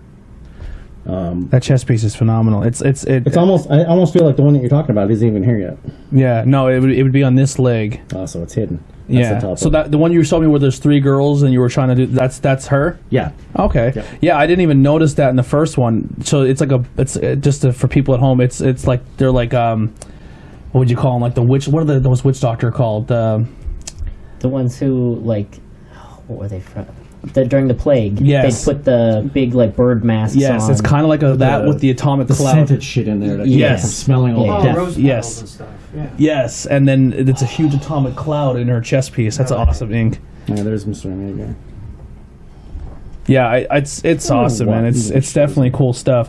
Now, do you besides your magazine, do you do any, like, I know like, what's getting popular now is how people are like, hey, I want to do like a calendar for my boyfriend or for my husband, or I want to do like a pinup calendar. Do you do stuff like that as well? In the studio, there's all kinds of things that happen like that. Like, you know, with pinup in the studio, I mean, a lot of it is like boudoir driven as well, where the woman wants to do something for herself, and, you know, it's like with lingerie and like a soft contemporary look. A lot of times they'll do like a gift book. Maybe it's like a Christmas present for their significant other. Maybe it's a calendar. Maybe they're getting married and they want to give the groom something on their wedding night. Yeah. You know, we get a lot of things like that too. So yeah, and it's really kind of interesting because those people are like very, very private. Like most of the things that I do that way, you never see because they don't want it online. 100%. Yeah. But do you ever have people who do that and you're like, hey, you'd be awesome for my magazine? And you never? No, I totally, it's not,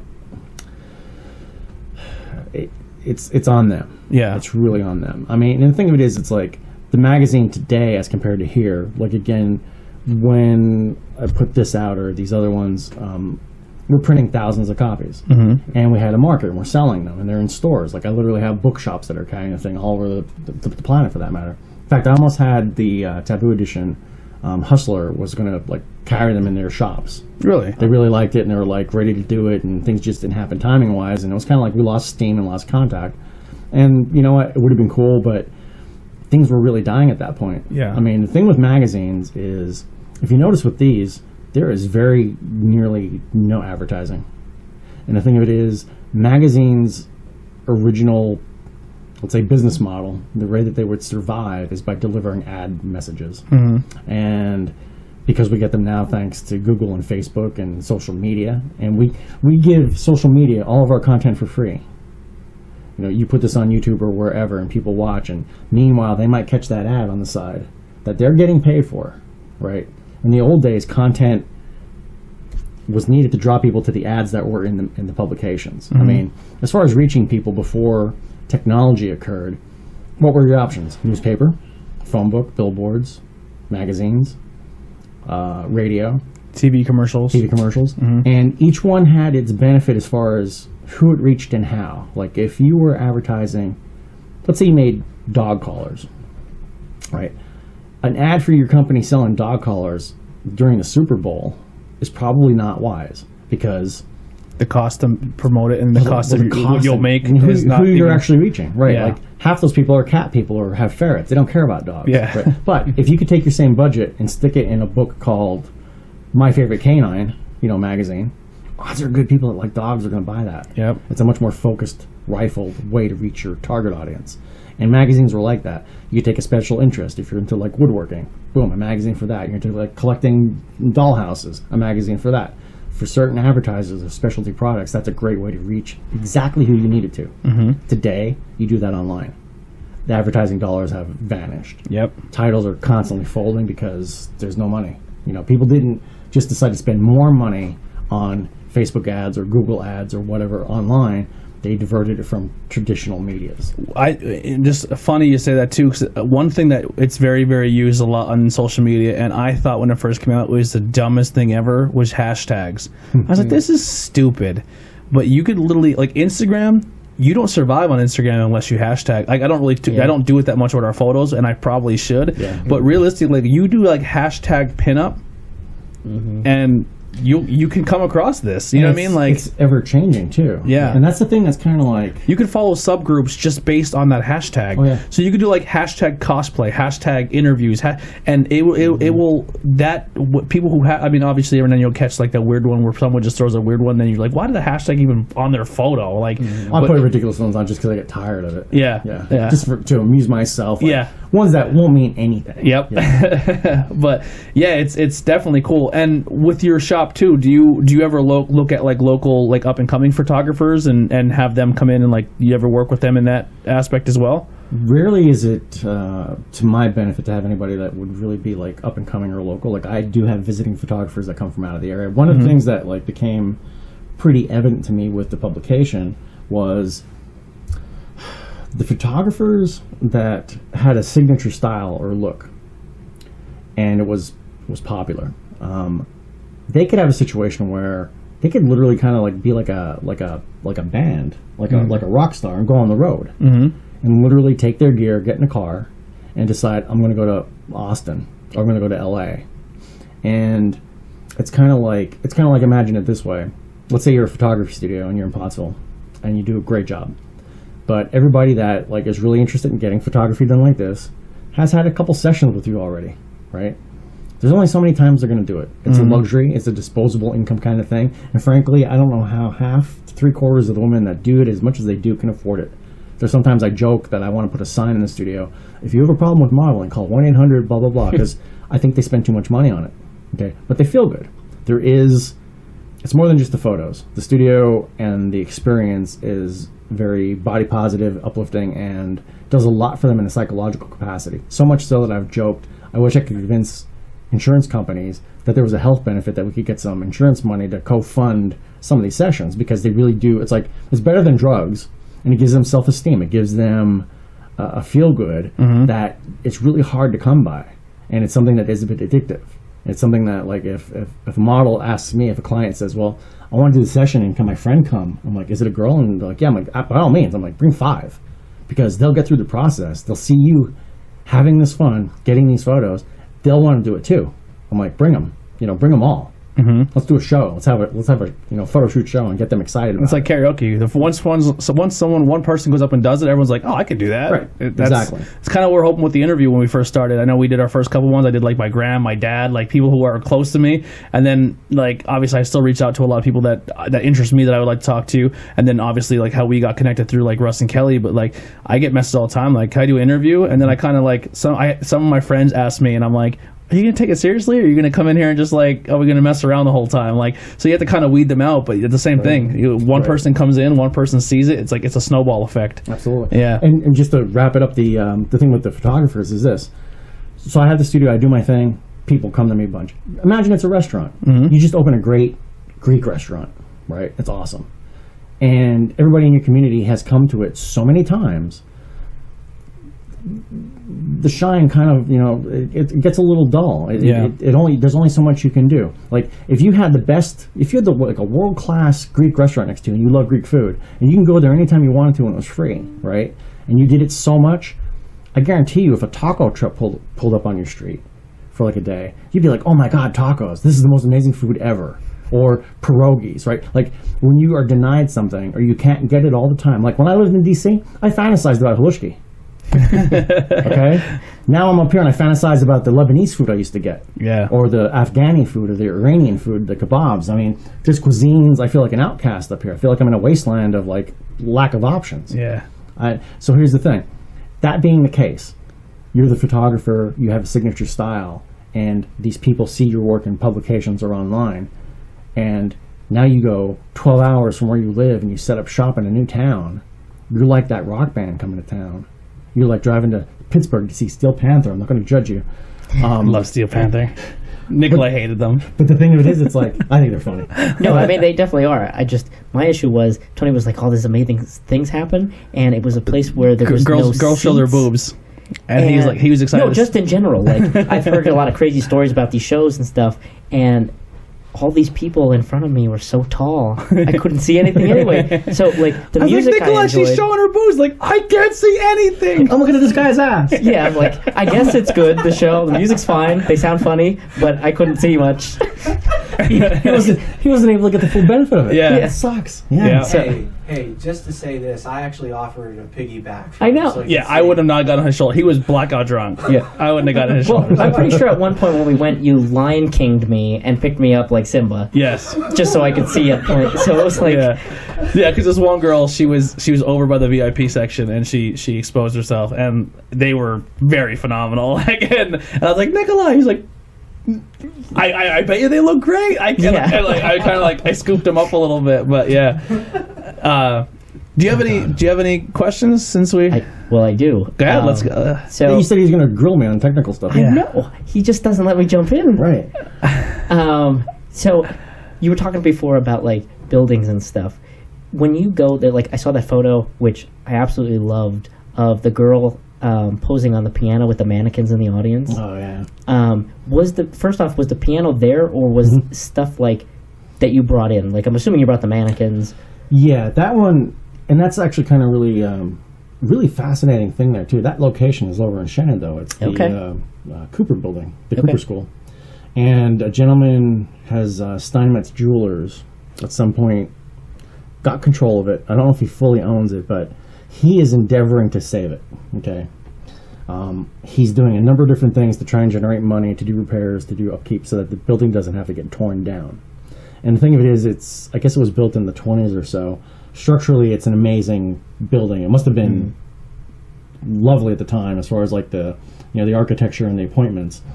And that auditorium is just amazing. Yeah. And the thing of it is, it's like I had seen some photographers that were in there, and basically ultimately ended up getting hooked up with him and found out that you can rent it and go in there and do photo shoots. In fact, that's awesome. There is barely a weekend that there aren't people in there doing photo shoots. And like I actually one day saw an ad for a pretty up and coming good photographer out of Boston who is like doing like workshops. Like she's that good that she'll sell a workshop where you can go and like learn things from her. She does very avant-garde and elaborate things photographically. That she came from Boston to Shenandoah to do a workshop, and as I understand, it was sold out.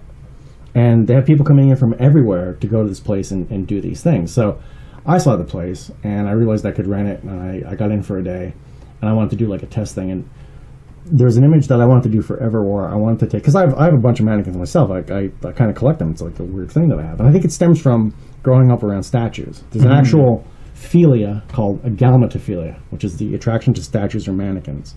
And I think having grown up around statues so much, it's just this thing that I'm fascinated by, mannequins and statues. So I have a couple, mannequin parts and pieces. I have maybe personally 8. And I wanted to do a photo with a human amidst an ocean of mannequins. And I always thought like a theater would be awesome for that, to get them in the seats. Because, from a practical standpoint, most of my mannequins are just the busts. So they're not going to be standing anywhere anytime soon. Put them on a seat. And the model in question is somebody that I've worked with a ton. She's actually my main makeup stylist right now, Claire Marie. Really great. Talented on both ends of the camera. And I said to her about going in there to do the shot that I wanted to do. And I said to her, here's the thing. I only have like 8 or 9 mannequins. And I have a friend has like another 6 that he lent me. And I said, for me to do this, right, it's going to take a while to get this, to get the component material that I need to do this. And the thing of it is, it's we had to do it twice, because I wanted to do one perspective coming from the balcony down, where you saw the piano, and the other one was back into the audience, which was even more time consuming because there was more seats visible. From above, you had so many rows across of like 20. I don't know, maybe there's like 100 seats that you can see from above. So literally I set up a tripod, and get the exposure for the shot, get my light set, and get her in position. And basically what I did was I took a bunch of shots of her modeling, doing different things. And if you saw those original photos, it's her doing her thing and 12 mannequins in front of her in the first row. Mm-hmm. But with the camera in the exact same position, not changing at all, then we both came and took those mannequins, moved them to new positions, took photos of that, moved them to new positions, took photos of that, and did it till we had the whole thing filled. Okay. Basically covered enough that I had, 36 shots that I had something in every seat. And I came back on the computer and did a composite where it was, layering together. So doing it like on both sides, it took...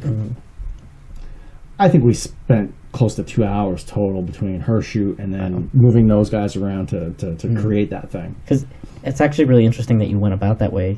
Because I even when I shot with Gotham, we did a wedding scene, and that's how they did it for us. Instead of filling the whole church, it was, all right, we're going to have this section, and then we're going to do all the shots, and then move you around. And that happens a lot. So the fact that there was even that much extra work to it impresses me even more, instead of it just being an audience of these mannequins. But either way, it was so impressive. I like the photo because it had like a kind of a creepy horror vibe to it. But like I could also see the setting something is great. like coming to life there. You see this dead building, and like even if it was in a music video where it turns into like this opera house that's all bright and if you actually get on Instagram and you look for the hashtag, is it JW Cooper? What's the actual? The JW Cooper building. If you hashtag JW Cooper, you'll find hundreds of amazing photos that were shot there. That's including some that are bizarre, like from some of these artists that have done like that woman from Boston. She does this thing where she had a model who's moderately famous. She's actually got a very unique, unconventional look. She's like bald, very, very, very thin, and she had her like on stilts. But then she had this gorgeous flowing wardrobe, like this. I don't know if it was a dress or I don't know what you'd actually call it, but it was like wardrobe that was like flowing. What this photographer does is, and I don't know how she does it, but when you see her, it looks like, because you can figure that stage is probably 30 feet tall. It's like two school-sized floors, so whatever that is, it's huge. And the model's like almost like in the middle of the stage because she's on these stilts, and there's this like fabric flowing off of her, like it's in water. It's almost like you took a doll with this long flowing fabric and stuck it in a fish pole and let it like flow around her real nicely. It's like this thing looks otherworldly as far as like how that fabric is just like floating in space. That's awesome. And the setting is like killer for that because you have the space, you have the look. It has a great light, natural light. The stuff that comes in is like it's got this like green tint because of the walls. It's wild, but it's a very great space. There's a lot of other spaces there that are like equally compelling. They had a pool in that place at one point. Yeah. Okay. There's a tunnel that goes from underneath the street too.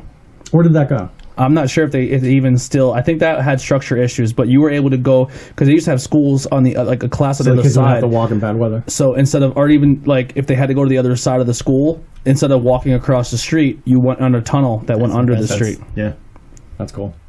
And it's interesting too because like with that particular session, I had just gotten a newer camera which started to like implement some new technology. Like it had Wi-Fi on it and stuff. So what was nice was even though I had the camera like 100 feet away from me, I had the Wi-Fi on. I was able to look at my smartphone and adjust it. I was able to like change things of the settings. I was able to see what it was seeing. It was very powerful as far as like I'd have to run back and forth to like check that out. Right. I could tell my phone, okay, fire a shot. It's like it becomes like a remote that not only controls it but lets you see what it's seeing. So with like. It's like open a new world to me. Like I can't believe you just hashtag JW Cooper and the photos that are taken there are insane. How many are there? There's a ton, right? Well, there's a few hashtags. So JW Cooper has about 276 on there. JW Cooper School has about 200. But I mean, it's just so much more there, like community center photography. Right. And there's a lot of people that go there and shoot that don't even tag it right. Like it's that's just the tip of like what's been done there lately. Yeah, I'm trying to see if I can find that one where the girl's dress is kind of going everywhere. I'm not finding it though. I forget her name. I wish I could remember the name. Yeah, that sounds really cool. I think that was like last year they were in there. Do you have? I'm just gonna sneak one in, then you can get back. I promise. Do you have like your holy grail location, whether it be local or somewhere where you're like, this is where I want to shoot? Like if you were like, I want to shoot in this one spot, but it's just really challenging to do so. Where would that location be? Or a location that was like that, and then you end up snagging it. Man, there's a lot like that. Yeah. Yeah, I still got a bucket list of places. Some of those hotel rooms you go into, I don't think I'd ever leave. Like that one with the gold bathroom, or the one you just did the other day, where it looked like a rock star stage It's with like a called, pole and the jacuzzi. Space Odyssey. Where's that at? That's it's across the river from Philly in New Jersey. It's a hotel called the Feather Nest Inn, and every single room is like some kind of like themed suite. That is so cool. I was literally. It looked like a rock star aliens like stripper stage. Like you're the bed and then the bathroom, and then there's like a jacuzzi. You have to like go up on a stage, and there's a jacuzzi and like a pole. And there's like mirror. It looked so cool. He did a photo shoot. Awesome. It's in every room they have is different. Like if you want to pretend like you're a caveman, there's like a 2000 BC suite where there's like cave you could paintings you could literally do your own show or podcast or have a page dedicated to just locations like that people just to go to. Well, the thing is though, what's really interesting is like if you talk about the one with the gold tile, I had contacted them. That was up in the Catskills. I had contacted them like 2 years ago asking if I could shoot there, and I was told no. Right? I still went, but the trick is, when I asked about shooting there, it was in a capacity of, can I come as a photographer and have clients come and shoot them? And this place in New Jersey, the place that looked like the space age stripper stage, I had a model that I know told me a story that she was there once with another photographer, a traveling photographer, doing sessions, offering for sale sessions at this event, at this place. And the photographer noticed there was something in the trash can that was like unappealing to them. I don't know if it was like not to say it was a broken hypodermic needle, but imagine something that like you looked at and said, oh, that's not cool that's in my room that I just rented. Yeah. And I don't know if the photographer had this brainstorm, well, maybe if I complain I'll get a discount. Oh. And she did. And what's interesting is when you sign in and you get your room, part of the policy is it's 2 persons. It's 2 people. You're paying them money for 2 people to stay there, right? So hotel management comes and they're like, whoa, are you guys making like porn videos? Here's all this equipment. There's like stands and lights, and there's 6 people here right now. You're not welcome back. They didn't kick them out, but they said, we will not rent to you again. Because if you think about it, again, this is the courtesy aspect. This is the thing of thinking about why would they have a problem with that. If you have a hotel, like if you turn your house into a bed and breakfast, and the only people that came here were like they're having bachelor parties, how exciting do you think that's going to be cleaning up? Yeah. Because people are assholes. Mm-hmm. All right? People abuse privileges, and I'm certain there's been no shortage of people like photographers going places, and the wear and tear on the property is probably enough that they've had damages. Like I shoot a lot down in Duncannon, PA. There's the old Sled Works. I don't know if you've ever been there. It's an antique mall. No. It's an actual factory where they used to make the lightning guider sleighs. Wow. When they finally folded operations, the guy that runs it right now said to his dad, he's like, because he was out traveling, like doing work for their other business, he started to notice like these antique malls popping up. And he went back to his dad. They have this empty building, thousands of square feet of empty space, and he's like, Dad, I have an idea for that building we have. He's like, let's try a co-op. Let's try an antique co-op. And they started this co-op, and it's great. And he's got this soda fountain, like it's an actual soda fountain that's like stepping back in time, like it's like the 50s again. He's got all this like memorabilia. He had an arcade like with skee-ball machines, like everything from the 50s and 60s. It's fantastic, and it's a dream location to shoot. And when I first started the magazine, I was aware of it. I went in a couple times, and I talked him into letting me do a photo shoot. And it ended up being that he ultimately he started doing like his billboards for the business, had pinup models on it. Like it became like a theme. And he started to experience a lot of people coming there that like had either seen the photo shoots or a few years just after that, they started an event, they call it Sled Fest, where basically it's almost like a mini rockabilly culture sort of thing where they bring in like old cars, pre-72 cars. So like a lot of the hot rod clubs come out and their parking lot's filled with these classic cars. They get vendors in and they do all these like fun things. Well, to get back to it, he started letting people go in there to do photo shoots. And so here's a client, a photographer, and the model steps on one of the, the stools at the soda fountain with their high heels and pokes a hole in the vinyl. Or they get on the counter and they knock over one of the antique Seaberg, the jukeboxes. Stuff gets damaged and people don't want to take responsibility. And he got to the point where he's like, no more. He's like, literally, I'm not going to do it. It's not worth it. he'll still let me go there because I treat it like it's mine. Yeah. I'll go in and like That's crazy that I treat it like that it's my people property. don't do that though. Like you would think like if you're in any location, like when I was asked to go do the podcast at that venue in Harrisburg, the HMAC Center. Oh, it's a great place. Oh, it's amazing. I was like, they invited me to come and help promote like a show, and I invited like local artists to come in off the street and just do. And I was like, the whole time I was like, Cool County guy, look at you. yeah. And I was like, is it cool that we're here? Like, are they sure? Am I cool to be here? Am I cool to do like? And I set my stuff up, and I was like super like I cleaned up. Like I was like, So they were probably blown away how thoughtful you were. yeah, because that's my opinion. Like I can't believe that people even have that mentality. It's insane to me. Like, especially if you're given just like a gem of a location, you're like, why would you ruin that? Because people are self-centered and think everything's about them. Yeah, that sucks. That really sucks. Well, I have been at locations, or I've done shoots at locations where ahead of time I tell my client base, because I have like a private Facebook group and I have a couple different things where I can communicate with them that still hasn't been destroyed by like how Facebook has destroyed everything. But I'll do sessions someplace and I'll tell them flat out, you don't touch anything unless you ask me first. You don't start to sit on anything unless you ask me first. Like at car shows, like I have these models, like go sit in a car. a guy that has like a $30,000 paint job and they're just gonna like park their butt on it with like rivets in their jeans.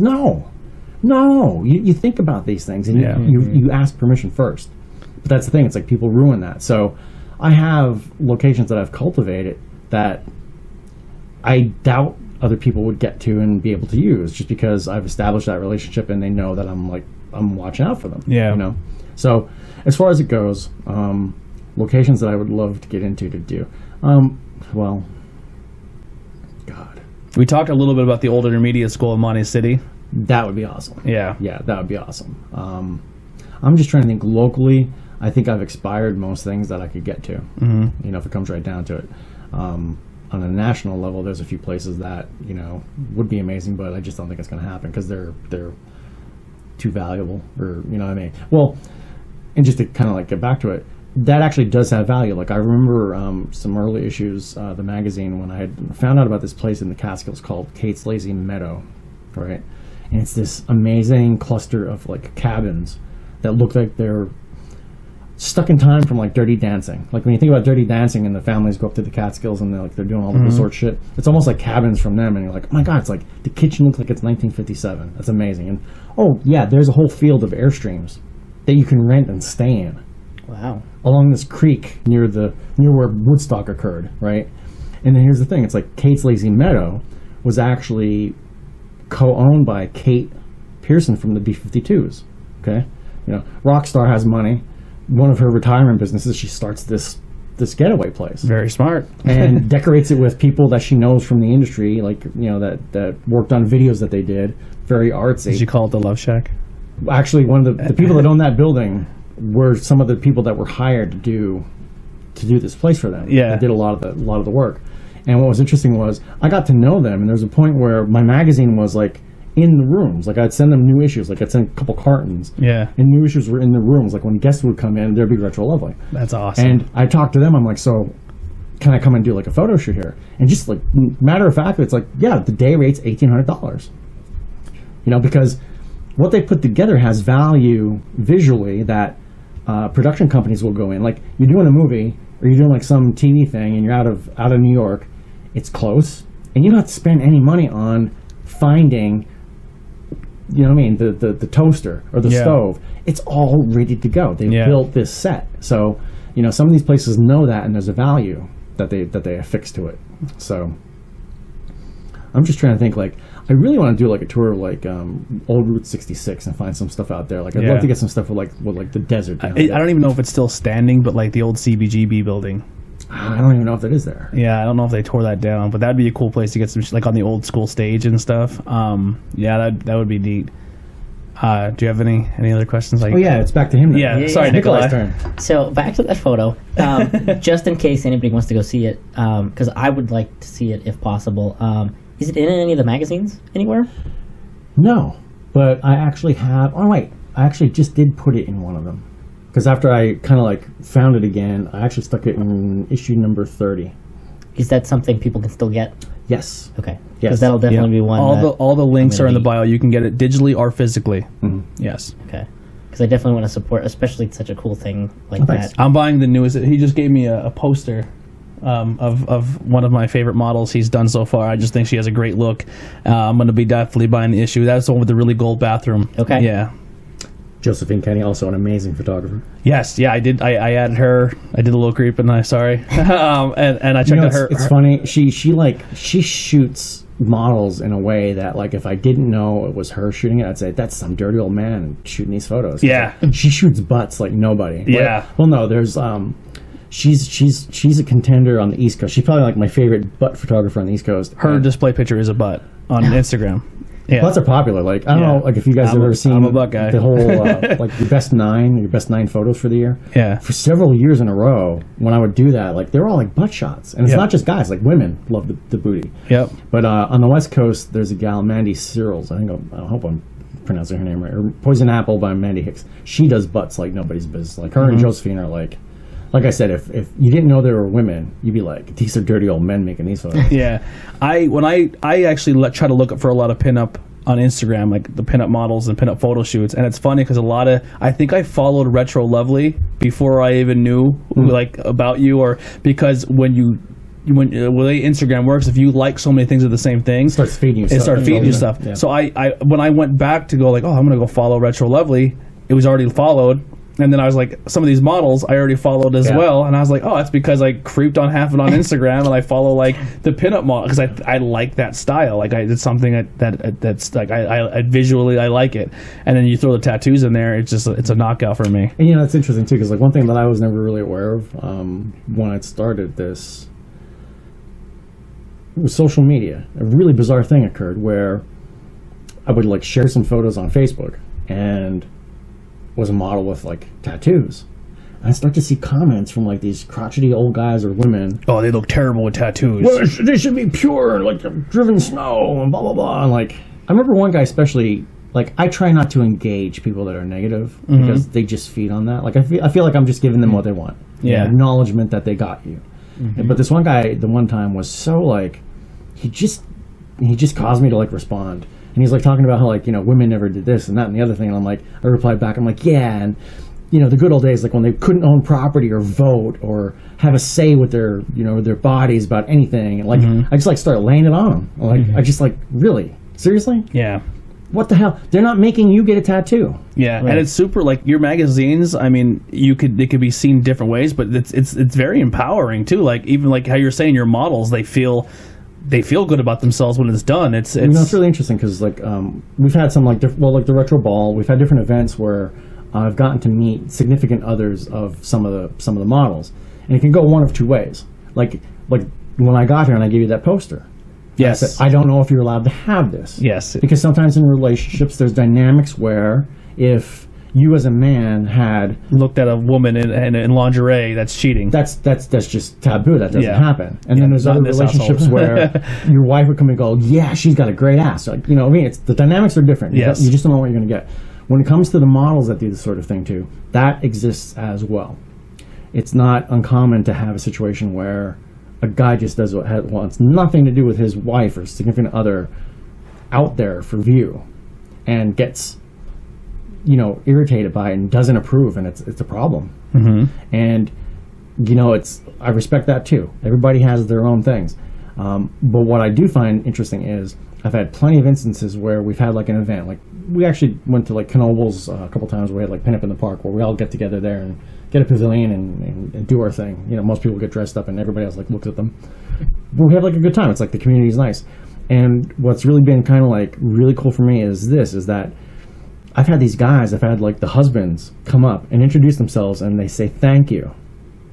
I tell her constantly how beautiful she is, but she doesn't believe me. And since she's done this, she's now seeing it too. And it's because imagine like your own family situation. You're a kid and you're like you take piano lessons and like your family's going to be supportive even if you suck. Yeah. Even if they're like cringing every time you hit a note, they're going to support you. And the people that are close to us, they kind of do that. Even if we're bad at something, Even if it's something that they're like, they'll support you just because you're you. Yeah. Because of who you are and what you mean to them. I think that's what I'm skating by on this show. I get a lot of people support it, and I'm like, I don't know if I'm that great at it, but they're liking it. So Tony, don't undersell it. It's definitely something that's but unique it happens. and fresh Like that's I out get a there. lot of support, and I don't know if it's because of the person I am or if it's the work I'm putting out. But it is nice to hear. And as a critique, because I critiqued your lighting when I got here. Yeah. I was excited to see these lights because I watched some of the first programs. I thought, I don't want people to see me on video. It's really dark. It doesn't matter. There are no lights. I told them we did not a white balance, and everything looks super dark. So I saw these. I was like, got some lights. But here's the thing: as an outside person who you've never given me a ride to get my car when it's getting fixed, I've never helped you with jack shit. Yeah. Okay, we're strangers effectively before tonight, or talking online a little bit. There's a genuineness about what you're doing. Mm-hmm. That's important. It's not contrived. I hate to say it because I'll bet money you would love to have more polished production. But there is something really welcoming. I think it's more, people may feel more involved because it is just a bunch of guys sitting around a table, a bunch of people sitting around a table with the microphones talking. Mm-hmm. You're not polishing a turd, as it were. Yeah. You're just letting it happen naturally. Mm-hmm. There's a lot of value in that, I think, because there's so much stuff that's like so polished, but it's so phony at the same time. It's like, oh god, yeah, that sucks. And like I like chucking it like people that obviously like you have something going on at work, but it's not just putting your work out there where people are getting to know you behind your work too. You're not just a guy behind the camera. Like they're gonna find stuff out about you. Like so, if people follow you as just who you are as lovely like the photographer, they're learning more about you on a personal level too. I think that feeds back to that thing we said earlier where you could be mediocre at things. Yeah. But if you are genuine and you get the job done and you're likable and you solve their problem, 100%, that has a lot of value. I think that's one of the things that we kind of like gloss over a lot anymore and start to lose sight of. Yeah. Lose sight of value of people as people. Yep. So yeah, it's good to do deeper dives on just not only people that have stuff going on, but just stuff in general. Like we just did the one with my buddy Andy, and I was like, I hope this wasn't like a boring interview because like he's so like zen. Like my buddy Andy, he's like like the last interview, he's just like, well, the bad things happen, but nothing more than anyone else. Like he's kind of like it's like Bob Ross. It's like having Bob Ross. It was like Winnie the Pooh, but like he was like without trying to be dropping knowledge or dropping like advice or like how Winnie the Pooh has those monumental quotes, but he's not even trying. That's kind of how Andy was. He was just like, yep, things happen to people, but you move on and keep going. If the milk is spilled, you just clean it up. Like he was just such a cool, inspirating person, but he didn't really he just kind of was himself, which is just every time I get behind a microphone I talk to someone different. It's just like a different experience. It's so much fun. But sorry any last questions, Nikolai? I do have one question. Okay. And I've been dying to ask about this because I was flipping through your Facebook and I've noticed a combination between like cooler tone photos and like on the warmer side, and besides the photo of like with all the mannequins in the theater, because I'm more of a fan of like a cooler tone photo, but there was a warmer photo that as I was scrolling through Facebook really caught my attention. I really loved. It was a shot of this girl and she had these, I guess they were old-fashioned light bulbs behind her and a couple hanging, and she was holding one above her head. And you mentioned in the comments about like how happy she was, and you keep just taking those photos to catch those moments. Mm-hmm. And it really showed because I don't think a cooler photo would have done that moment justice, because you could feel the warmth of the smile in that orangish glow, and it just worked so beautifully. I think with I know the one you're talking about too, and like what's really been interesting for me is over the past few years of doing this with models, like I said about them like having the uplifting experience, something that has occurred again and again and again is I've had clients that will come and like they are like so wound up tight, feeling like they can't do it and they're no good and it's just a bad idea, and they talk themselves out of it. Some people talk themselves that they never hit the door, they don't even get in. Mm-hmm. They talk themselves out of it. I had one woman come the one day and I was in the one room and I could hear the door, I heard a person walking up the stairs, and I and the makeup artist walked around, and as we were doing this, it's like the person sounded like they were hyperventilating. I literally had a moment where I was curious, like, oh my god, is this a medical condition? Is there something wrong that we're gonna have to like call an ambulance at this point? And she just got to the top of the stairs and like she was so emotional about feeling like she couldn't do it that she was crying. She was like broke down and was like crying. And I've had that happen a ton. And the thing about it is those moments where you see those smiles that are natural. One of the things, the recipe for how I handle it, I mean, photographers can approach a session and, like, if you were selling these glasses and you needed product photos, or you needed lifestyle photos of somebody with your product, you have a distinct need of what you got to get done. You hire a model who's good at modeling. You have a vision of what you want to do. You get them guidance. You set it all up. With people that have never done it before, they really don't know how to go about it. You really need to take the edge off of it. You really need to put them at ease and make them feel like it isn't a big deal. And one of the things that I do, technology kind of like assisting at this point, is if somebody comes to me and we're doing a shoot, I'll ask them, like, do you have a smartphone? Who doesn't? And I'll say, it has cameras on it, right? Like, I take a picture of something. I'm like, it can take a picture of the person holding the camera. They can take a picture of themselves, right? And I'll usually ask them, like, so you might not be a selfie queen, because you know those people, you see their profiles online, and it's like, there are 30,000 photos of her in the exact same pose every day. You can see her aging on here. Even if you're not a selfie queen, you've seen somebody take a selfie. And they'll go, yeah, I've seen it. I'm like, and then I demonstrate. I pick up the phone, I Vogue. And I click and no, right? You've seen them delete the thing immediately. And I just say to these ladies, I'm like, so here's the deal. Just like when a person's taking a selfie, we can see the monitor on your camera right now. You can see how it looks. People get feedback about how it looks, and they can decide what they like. And there's different angles, and there's different things that you're going to like best. You can't see the camera as we're shooting, but what we're going to do instead is we're just going to take a lot of photos. I'm your advocate. I'm going to, like, tell you if something looks really ridiculous. Like, if your hand looks like it was like just got out of a bear trap and it's like all crippled and mangled, I'm going to tell you that doesn't look good. I think you'll agree with me later that that's not a cool pose to have, right? I'm your advocate. I'm going to try and keep you out of those pitfalls, but I don't want you to think about it too much. I'm going to be, like, worried about what you're doing. Let's have fun. Typically, we're joking around. You got to disarm them. You got to take the worry about success. Let's just have fun. Let's just try things. Take lots of shots. Later, you get to decide which ones you like. I mean, we do goofy things. Like in the studio right now, if you were sitting in my main studio, and somebody was like working with me for the first time, a point will come where I'll say to them, "I want you to look up at the ceiling and laugh at Steve Buscemi." And if you look up, there's a picture of Steve Buscemi on the ceiling. Nobody is not going to laugh at Steve Buscemi on the ceiling. And it's so natural and it's so spontaneous. I typically rifle off a bunch of shots right then, and you go, I don't think I've ever had bad results of somebody doing that. And it was actually funny too. And as a social experiment, I think this is kind of interesting because I've learned this.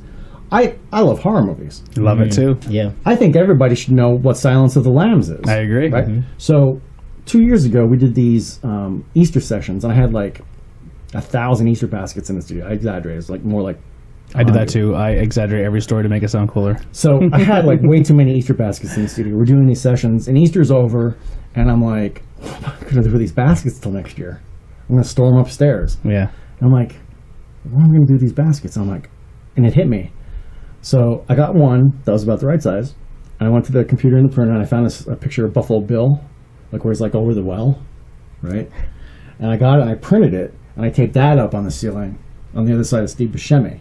And then I hung a string down and had a basket hanging. And if you get under it just right, it's like you're in the well.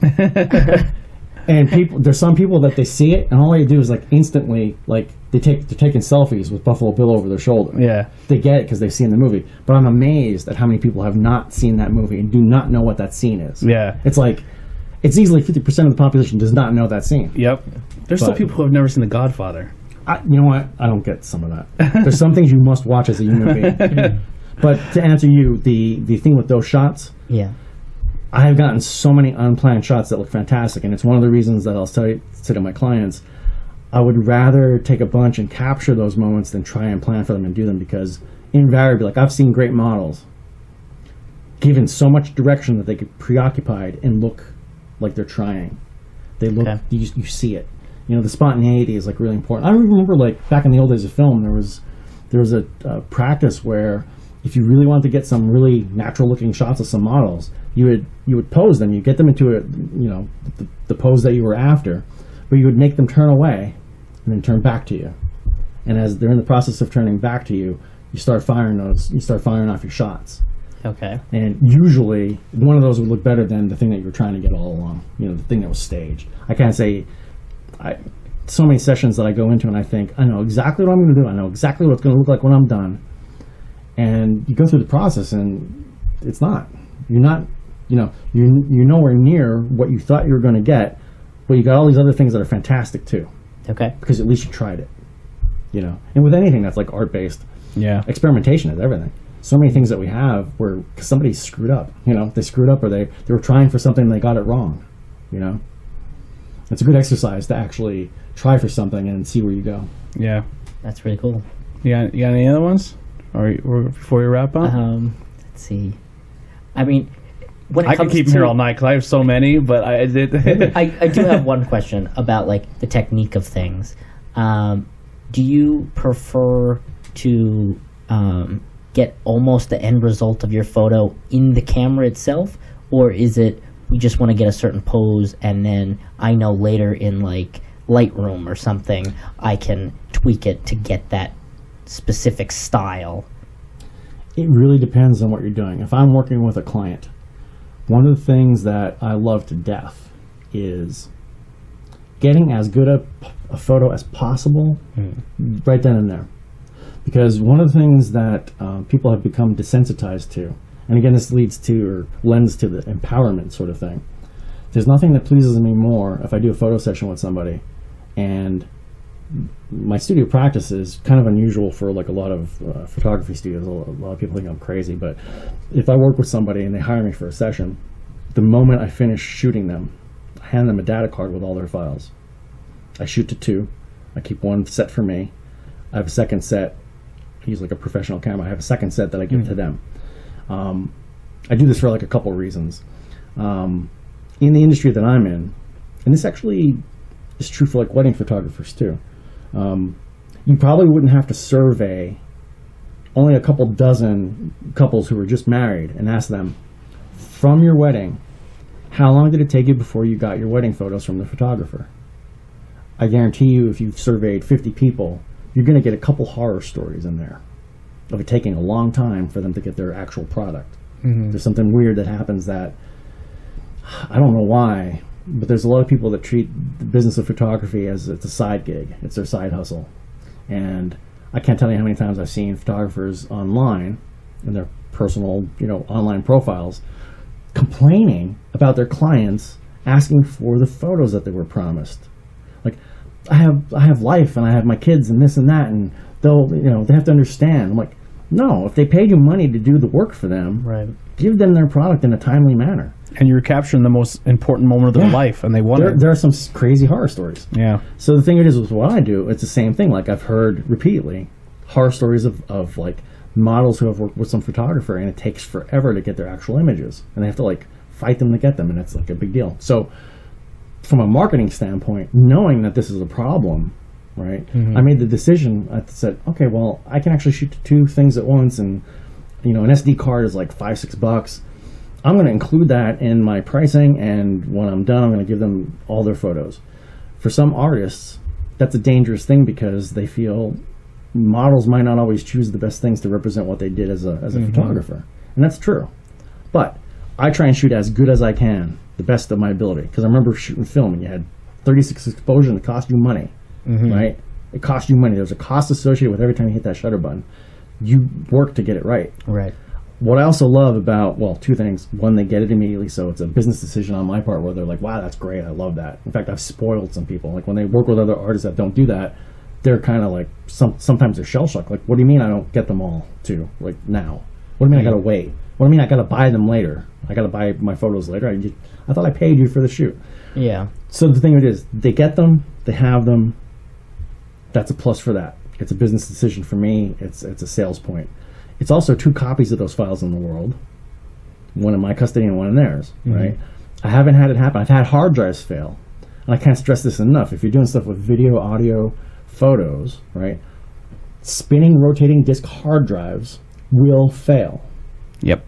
I lost all of the stuff from before. I told you the hard drive crashed. It's not a matter of will it fail, it's a matter of when Right. will it fail. And is it possible to recover? Right. Which is always that heartache panic of. And even if it is, how many hundreds or thousands of dollars will somebody who knows what they're doing and can do it for you charge you to do that? And I had that happen. I've had hard drives fail that cost me money.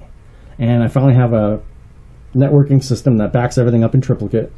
And I'm using solid state drives right now for my critical stuff. Like if I shoot, it's immediately on a solid state drive, not a rotating disk. And it's on there until it's backed up. Can't stress enough how awesome solid state disks are.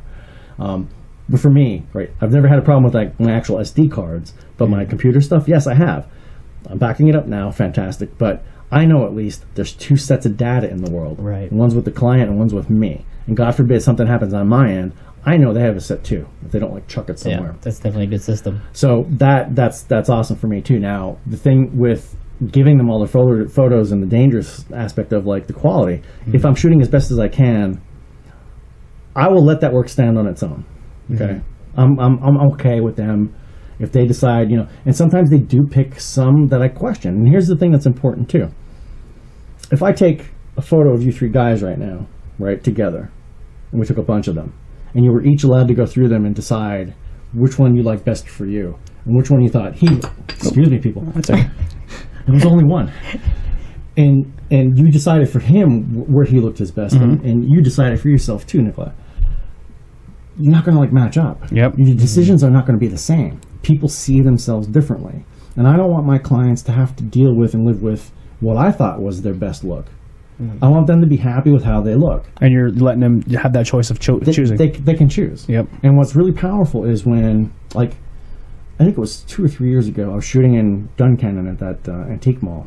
And we had a full day. We had 8 clients back to back, every hour on the hour. And what was amazing was we were getting toward the end of the day, and the makeup artist, she turned to me and she said, 3 of the models that we shot just hours ago are already posting the photos that we took. I hadn't even seen them myself, and they're sharing them online. And the thing that becomes powerful is this. How many times have you seen photos of somebody, and especially with phone apps with these damn filters, right? How many people have you looked at and said, that looks like them 10 years ago, right? Or, ooh, it's kind of them. I use filters all the time. All right, well, I'm not going to judge you, but I'm like, I look like crap. Whoop. so for me, what I love to death is when a client can do a shoot and they post a photo and they can say, this is an unedited photo. Yeah. That's powerful. That's really powerful.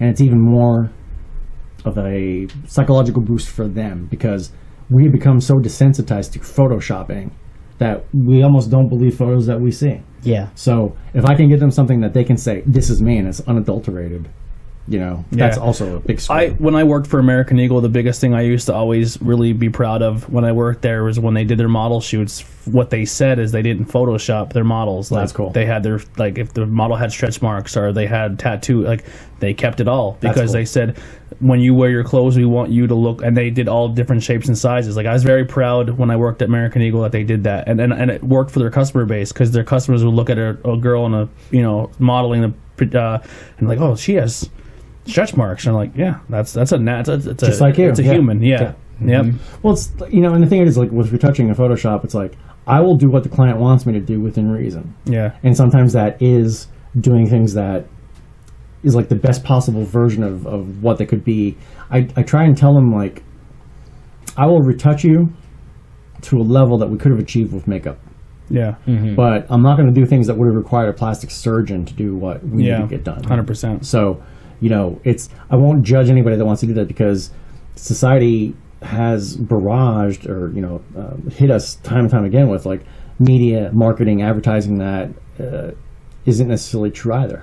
So it's nice. Decide. It's refreshing to see a model and you see them in the everyday world. You're like, oh my God, you're still absolutely beautiful. And that's what you want too. You don't want to completely that's you. That's you right there. Right. Yeah. Yeah. But that's the thing. It's I think being natural has a great advantage. Confidence too. If somebody feels good about themselves, that can transcend so much. I mean, I've seen some people I had a conversation once with somebody. We're driving somewhere, actually to Chicago. We ran out of gas too because we were talking so much.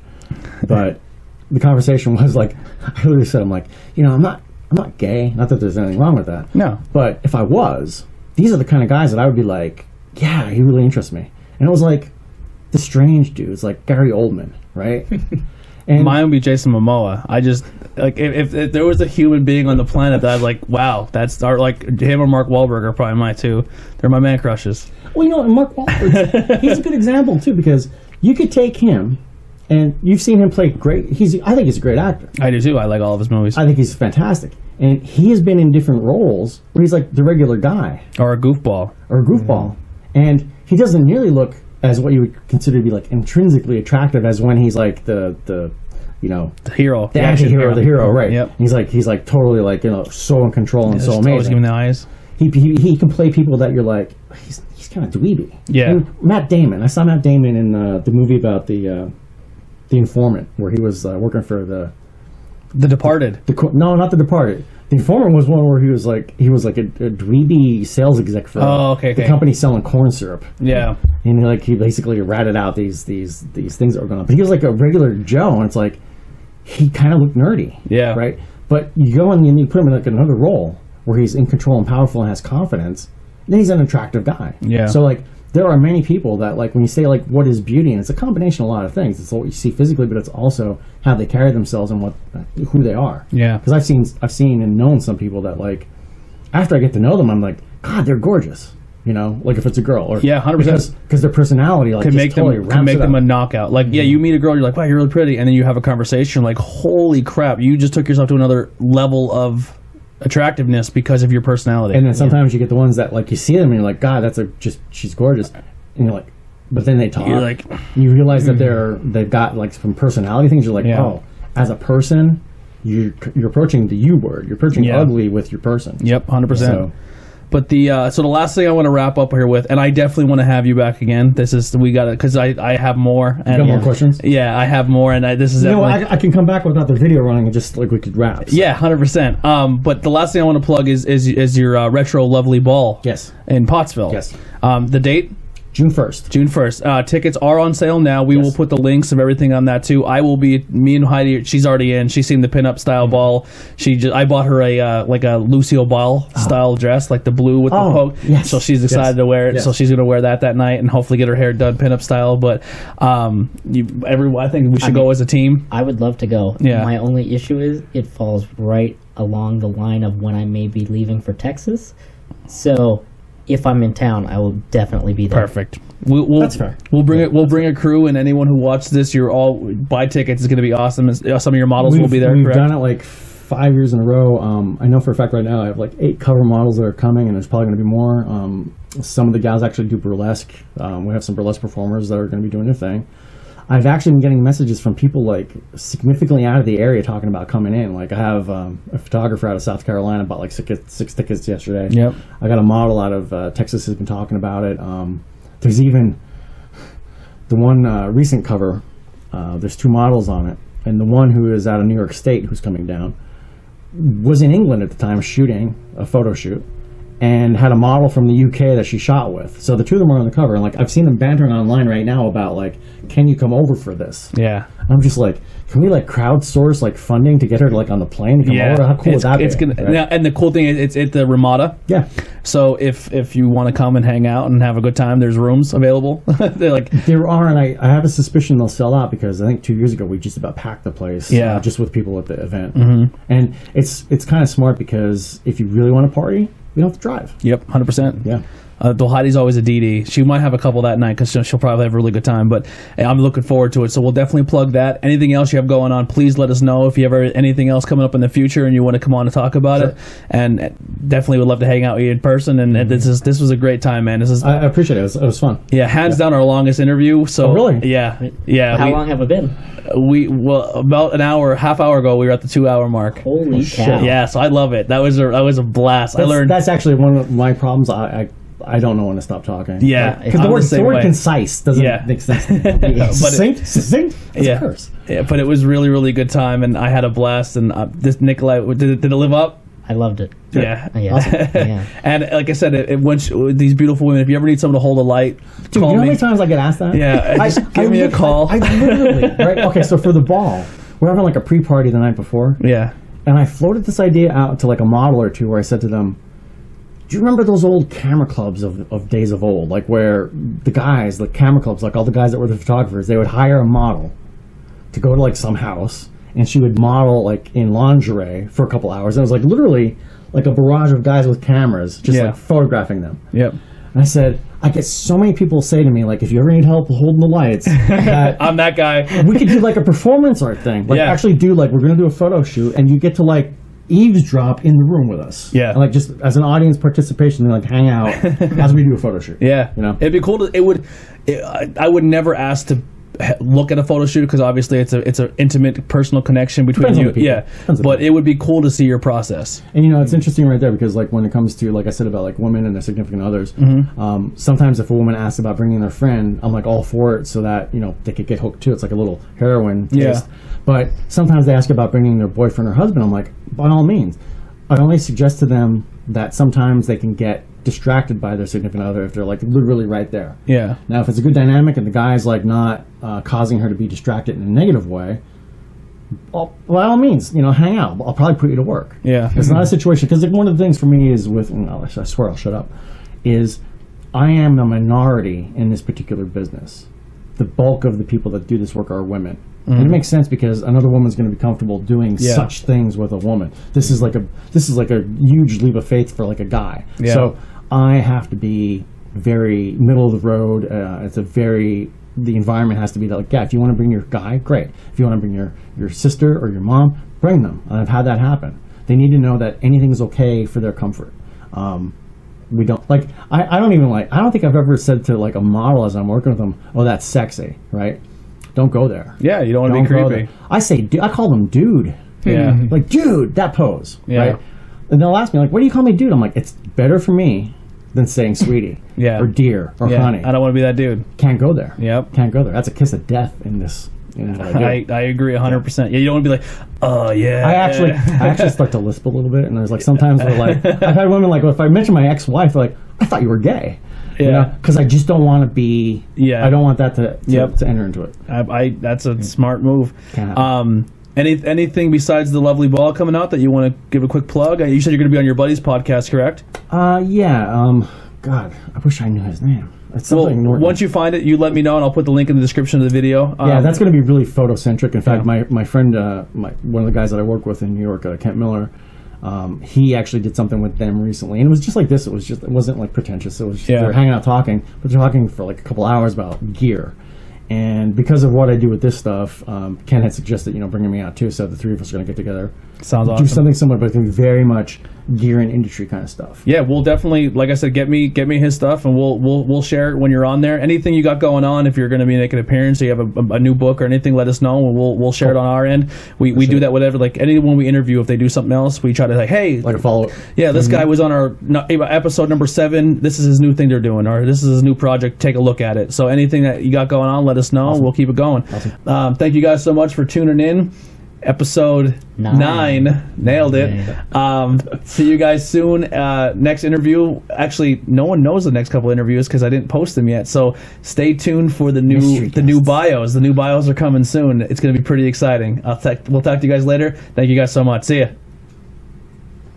Got it?